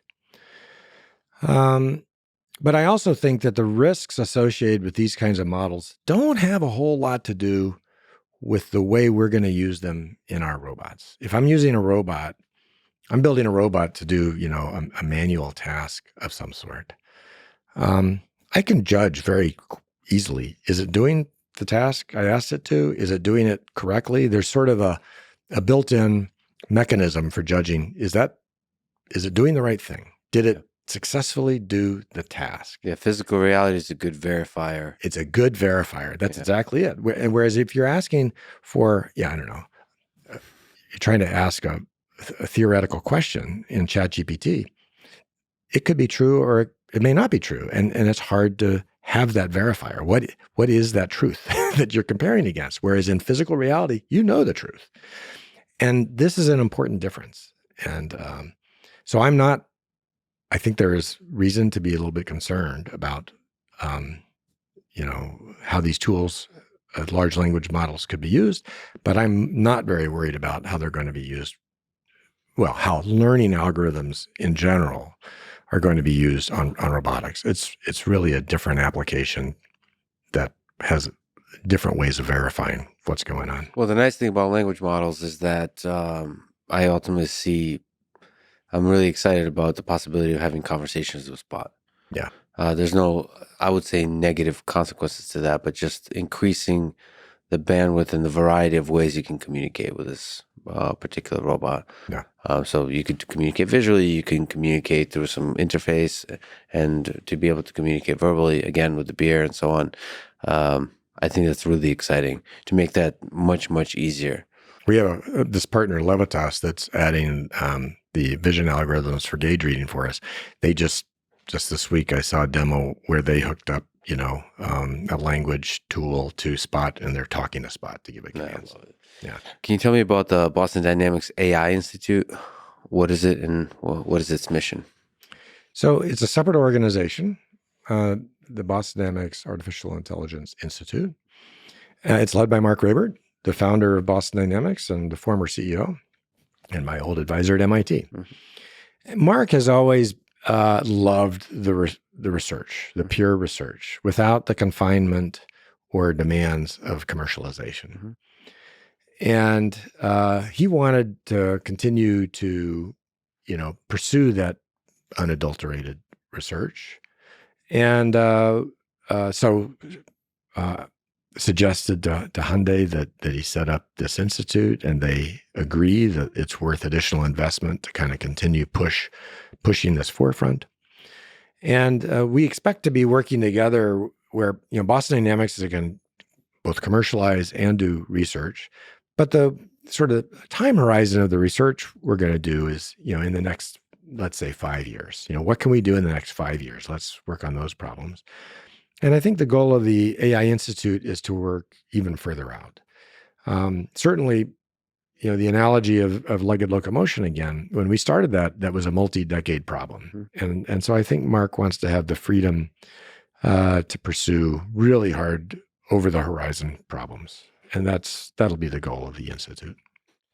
So we mentioned some of the dangers of some of the concerns about large language models. That said, there's been a long-running fear of these embodied robots. Why do you think people are afraid of legged robots? Yeah, I wanted to show you this. This is in the Wall Street Journal, and this is all about ChatGPT, right? Mm-hmm. But look at the picture. Yeah, it's a humanoid robot that's saying, "I will." That's replace saying you. That looks scary, and it says, "I'm going to replace you." Yeah, and so the humanoid robot is the embodiment of this ChatGPT tool. Mm-hmm. That there's reason to be a little bit nervous about how it gets deployed. Yeah. So I'm nervous about that connection. It's unfortunate that they chose to use a robot as that embodiment. For, as you and I just said, there's big differences in this. But people are afraid because we've been taught to be afraid for over 100 years. So, the word robot was developed by a playwright named Karel Čapek in 1921, the Czech playwright, Rossum's Universal Robots. And in that first depiction of a robot, the robots took over at the end of the story. And, people love to be afraid. And so we've been entertained by these stories for 100 years. But I think that's as much why people are afraid as anything else, is we've been sort of taught that this is the logical progression through fiction. I think it's fiction. I think what people more and more will realize, just like you said, that the threat, like say you have a super intelligent AI embodied in a robot, that's much less threatening because it's visible, it's verifiable, it's right there in physical reality. And we humans know how to deal with physical reality. I think it's much scarier when you have arbitrary scaling of intelligent AI systems in the digital space, that they could pretend to be human So Spot is not going to be pretend. It can pretend it's human all it wants. It could tell you. You could put ChatGPT on top of it, but you're going to know it's not human because you have a contact with physical reality. And you're going to know whether or not it's doing what you asked it to do. Yeah, like it's not gonna like if it I mean, I'm sure you can start just like a dog lies to you. It's like I wasn't part of tearing up that couch. So Spot can try to lie that like it wasn't me that spilled that thing, but you're going to kind of figure it out eventually. But if it happens multiple times, but I think that humanity has figured out how to make machines safe. Yeah. And there's, the regulatory environments and certification protocols that we've developed in order to figure out how to make machines safe. We don't know and don't have that experience with software that can be propagated worldwide in an instant. And so I think we needed to develop those protocols and those tools. And so that's work to be done, but I don't think the fear of that and that work should necessarily impede our ability to now get robots out. Because again, I think we can judge when a robot's being safe. So, and again, just like in that image, there's a fear that robots will take our jobs. I took a ride. I was in San Francisco. I took a ride in a Waymo vehicle. It's an autonomous vehicle, and I've done it several times. They're doing incredible work over there. But people flicked it off. Oh, really? Off the car. So, I mean, that's a long story of what the psychology of that is. It could be maybe big tech or what. I don't know exactly what they're flicking off. Yeah. But there is an element of like these robots are taking our jobs or irreversibly transforming society such that it will have economic impact and the little guy would lose a lot, would lose their well-being. Is there something to be said about the fear that robots will take our jobs? At every significant technological transformation, there's been fear of an automation anxiety. Yes. That it's going to have a broader impact than we expected, and there will be jobs will change. Sometime in the future, we're going to look back at people who manually unloaded these boxes from trailers, and we're going to say, why did we ever do that manually? But there's a lot of people who are doing that job today that it could be impacted. But I think the reality is, as I said before, we're going to build the technology so that those very same people can operate it. And so I think there's a pathway to upskilling and operating. Just like, look, we used to farm with hand tools, and now we farm with machines. And nobody has really regretted that transformation. And I think the same can be said for a lot of manual labor that we're doing today. And on top of that, look, we're entering a new world where demographics are going to have strong impact on economic growth. And the first world is losing population quickly. In Europe, they're worried about hiring enough people just to keep the logistics supply chain going. And, part of this is the response to COVID and everybody's sort of thinking back what they really want to do with their life. But these jobs are getting harder and harder to fill. And I'm hearing that over and over again. So I think, frankly, this is the right technology at the right time, where we're going to need some of this work to be done, and we're going to want tools to enhance that productivity. And the scary impact, I think, again, GPT comes to the rescue in terms of being much more terrifying. The scary impact of basically, so I'm I guess a software person, so I program a lot, and the fact that people like me can be easily replaced by GPT, that's going to have well, and anyone who deals with text and writing a draft proposal might be easily done with ChatGPT now. Consultants, where it wasn't before. Journalists. Yeah. Everybody is sweating. But on the other hand, you also want it to be right. Yeah. And they don't know how to make it right yet. But it might make a good starting point for you to iterate. Boy, do I have to talk to you about modern journalism. But that's another conversation altogether.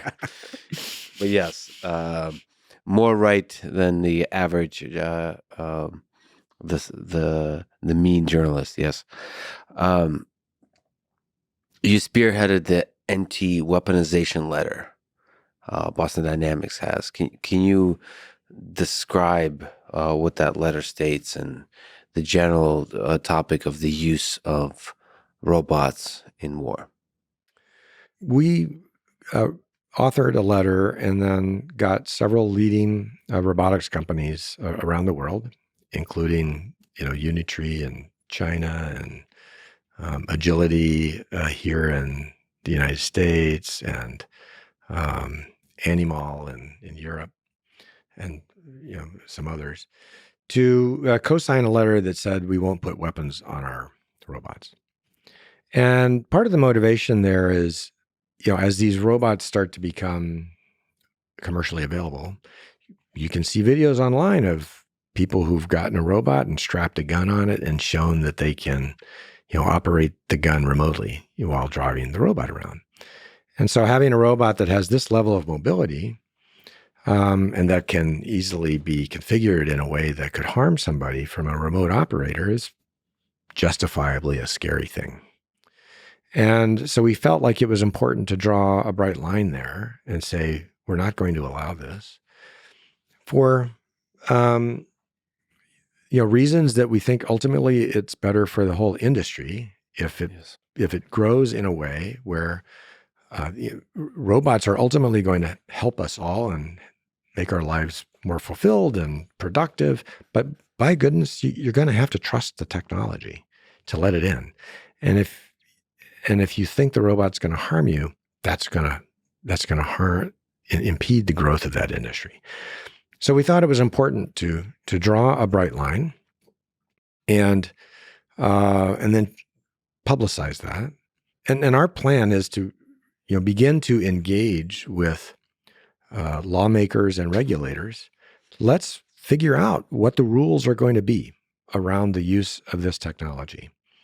And use our position as leaders in this industry and technology to help force that issue. And so we are. In fact, I have a policy director at my company whose job it is to engage with the public, to engage with interested parties and including regulators to sort of begin these discussions. Yeah, it's a really important topic, and it's an important topic for people that worry about the impact of robots on our society with autonomous weapon systems. So I'm glad you're sort of leading the way in this. You are the CEO of Boston Dynamics. What's it take to be a CEO of a robotics company? So you started as a humble engineer, PhD. Just looking at your journey, what does it take to go from building the thing to leading a company? What are some of the big challenges for you? Courage, I would put front and center for multiple reasons. I talked earlier about the courage to tackle hard problems. So I think there's courage required not just of me, but of all of the people who work at Boston Dynamics. I also think we have a lot of really smart people. We have people who are way smarter than I am. And it takes a kind of courage to be willing to lead them and to trust that you have something to offer to somebody who probably is maybe a better engineer than I am. Adaptability, it's been a great career for me. I never would have guessed I'd stayed in one place for 30 years. And the job has always changed. I didn't really aspire to be CEO from the very beginning, but it was the natural progression of things. There always needed to be some level of management that was needed.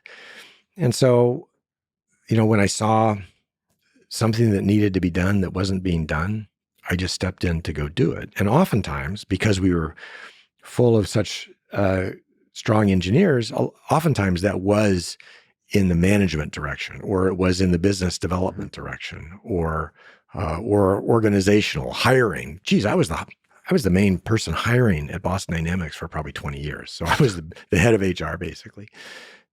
So just willingness to sort of tackle any piece of the business that needs it, and be willing to shift. Is there something you could say to what it takes to hire a great team?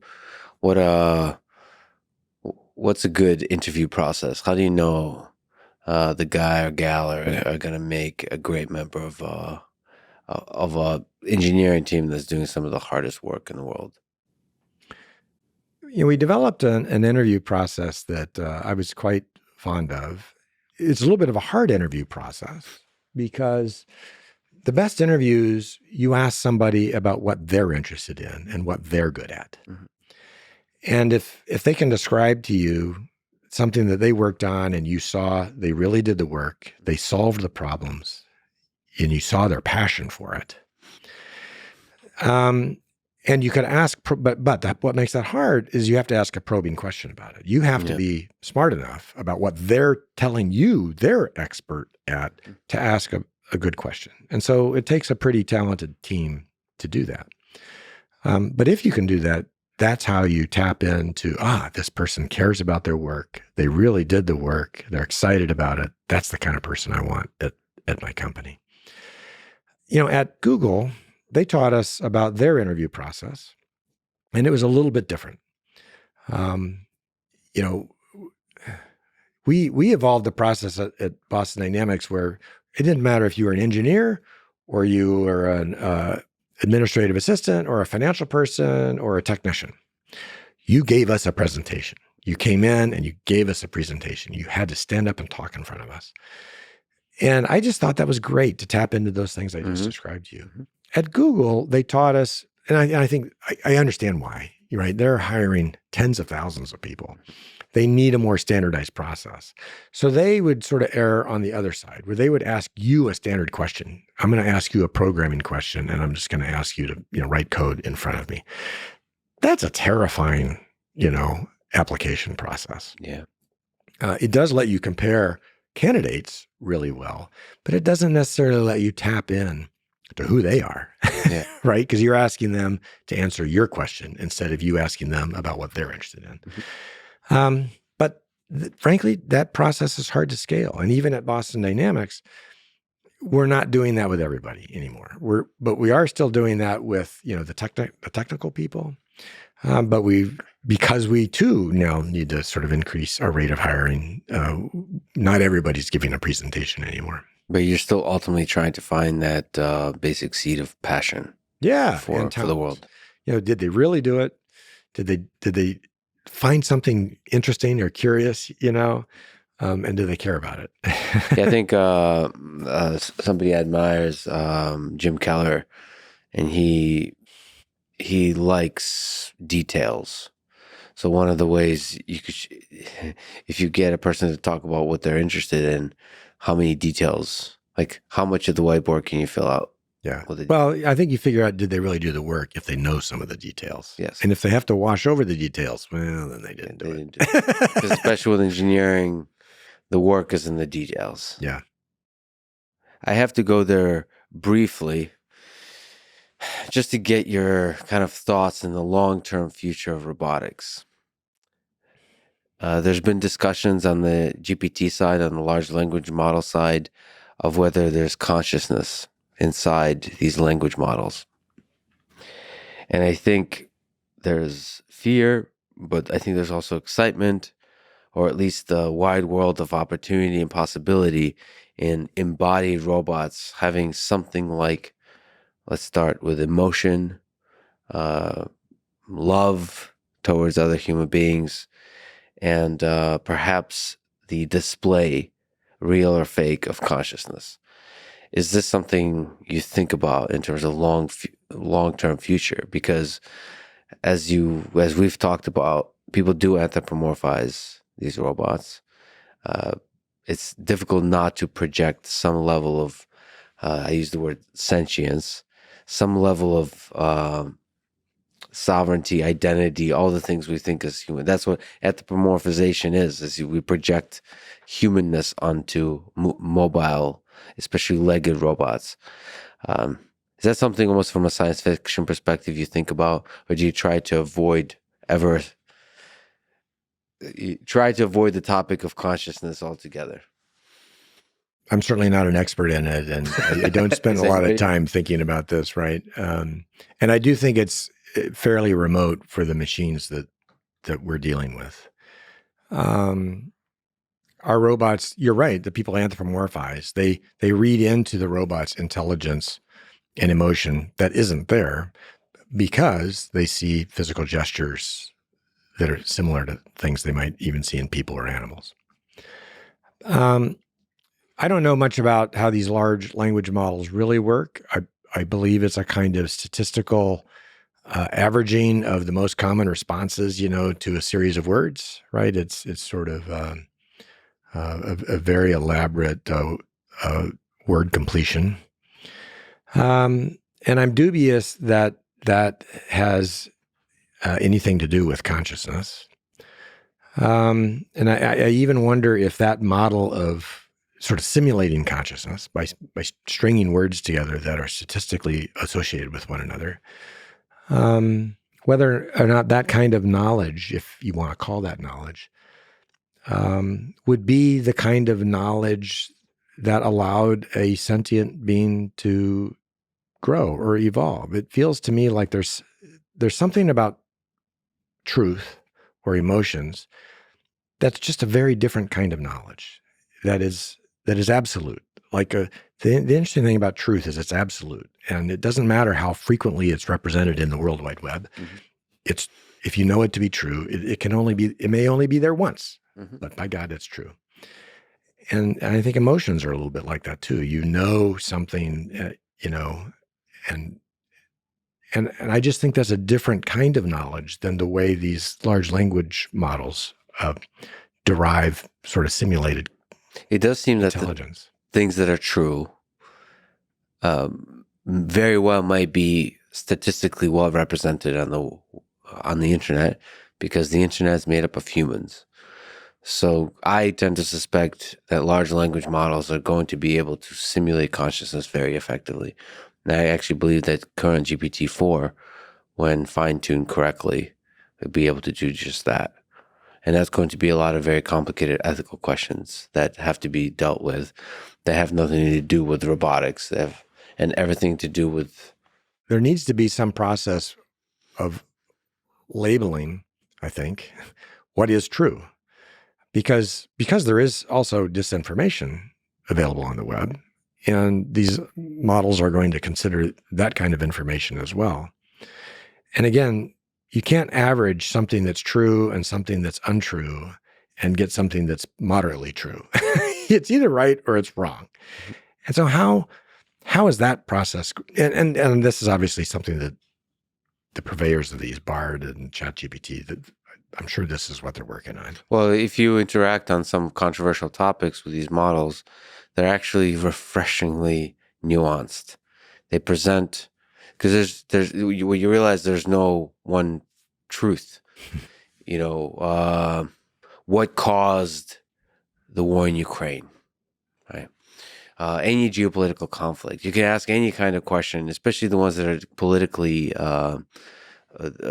tense, divisive, and so on. GPT is very good at presenting. It presents the different hypotheses. It presents calmly, sort of the amount of evidence for each one. It's really refreshing. It makes you realize that truth is nuanced, and it does that well. And I think with consciousness, it would very accurately say, well, it sure as hell feels like I'm one of you humans, but where's my body? I don't understand. You're going to be confused. The cool thing about GPT is it seems to be easily confused in the way we are. Like, you wake up in a new room and you ask, where am I? It seems to be able to do that extremely well. It'll tell you one thing, like a fact about when a war started, and when you correct it, say, well, that's not consistent. It'll be confused. It'll be, yeah, you're right. It'll have that same element, childlike element, with humility, of trying to figure out its way in the world. And I think that's a really tricky area to sort of figure out with us humans of what we want to allow AI systems to say to us. Because then if there's elements of sentience that are being on display, you can then start to manipulate human emotion, all that kind of stuff. But I think that's something that's a really serious and aggressive discussion that needs to be had on the software side. I think, again, embodiment robotics are actually saving us from the arbitrary scaling of software systems versus creating more problems. But that said, I really believe in that connection between human and robot. There's magic there. And I think there's also, I think, a lot of money to be made there. And Boston Dynamics is leading the world in the most elegant movement done by robots. So I can't wait to thank you. to what maybe other people that built on top of Boston Dynamics robots or Boston Dynamics by itself.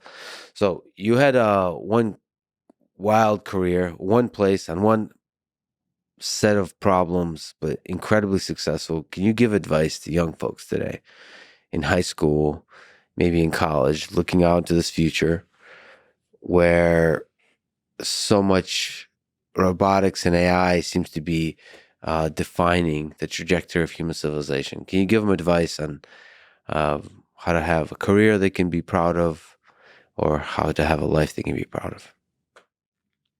Well, I would say, follow your heart and your interest. Again, this was an organizing principle, I think, behind the Leg Lab at MIT that turned into a value at Boston Dynamics, which was follow your curiosity, love what you're doing. You'll have a lot more fun and you'll be a lot better at it as a result. I think it's hard to plan, don't get too hung up on planning too far ahead. Find things that you like doing and then see where it takes you. You can always change direction. You will find things that, that wasn't a good move. I'm going to back up and go do something else. So when people are trying to plan a career, I always feel like, there's a few happy mistakes that happen along the way, and just live with that, but make choices then. So avail yourselves to these interesting opportunities, like when I happened to run into Mark down in the lab, the basement of the AI lab, but be willing to make a decision and then pivot if you see something exciting to go at, because if you're out and about enough, you'll find things like that get you excited. So there was a feeling when you first met Mark and saw the robots that there's something interesting. Oh boy, I got to go do this. There was no doubt. What do you think in 100 years? What do you think Boston Dynamics is doing? What do you think is the role, even bigger, what do you think is the role of robots in society? Do you think we'll be seeing billions of robots everywhere? Do you think about that long-term vision? Well, I do think that I think that robots will be ubiquitous, and they will be out amongst us, and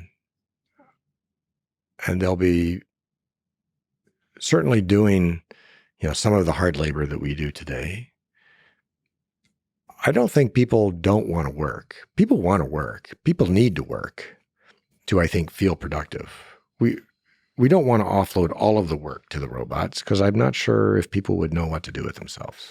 And I think just self-satisfaction and feeling productive is such an ingrained part of being human that we need to keep doing this work. So we're definitely going to have to work in a complementary fashion. And I hope that the robots and the computers don't end up being able to do all the creative work, right? Because that's the part that's, that's the rewarding. The creative part of solving a problem is the thing that gives you that serotonin rush that you never forget, or that adrenaline rush that you never forget. And so, people need to be able to do that creative work and just feel productive. And sometimes that you can feel productive over fairly simple work just well done, and that you can see the result of. So there was a cartoon, was it Wall-E, where they had this big ship and all the people were just overweight, lying on their beach chairs, kind of sliding around on the deck of the movie because they didn't do anything anymore. Yeah. Well, we definitely don't want to be there. We need to work in some complementary fashion where we keep all of our faculties and our physical health, and we're doing some labor, right, but in a complementary fashion somehow. And I think a lot of that has to do with the interaction, the collaboration with robots and with AI systems. I'm hoping there's a lot of interesting possibilities there. I think that could be really cool, right? If you can work in interaction and really be helpful. Robots, you can ask a robot to do a job you wouldn't ask a person to do, and that would be a real asset. You wouldn't feel guilty about it. You'd say, just do it. Yeah. It's a machine. I don't have to have qualms about that. The ones that are machines, I also hope to see a future, and it is hope. I do have optimism about that future where some of the robots are pets, have an emotional connection to us humans. And because one of the problems that humans have to solve is this kind of a general loneliness. The more love you have in your life, the more friends you have in your life, I think that makes a more enriching life, helps you grow. And I don't fundamentally see why some of those friends can't be robots. There's an interesting long-running study, maybe it's in Harvard. They just, nice article written about it recently. They've been studying this group of a few thousand people now for 70 or 80 years. And the conclusion is that companionship and friendship are the things that make for a better and happier life. And so I agree with you. And I think that could happen with a machine that is probably, simulating intelligence. I'm not convinced there will ever be true intelligence in these machines, sentience, but they could simulate it and they could collect your history and they could, I guess it remains to be seen whether they can establish that real deep, when you sit with a friend and they remember something about you and bring that up and you feel that connection, it remains to be seen if a machine's going to be able to do that for you. Well, I have to say, inklings of that already started happening for me. Some of my best friends are robots. And I have you to thank for leading the way in the accessibility and the ease of use of such robots and the elegance of their movement.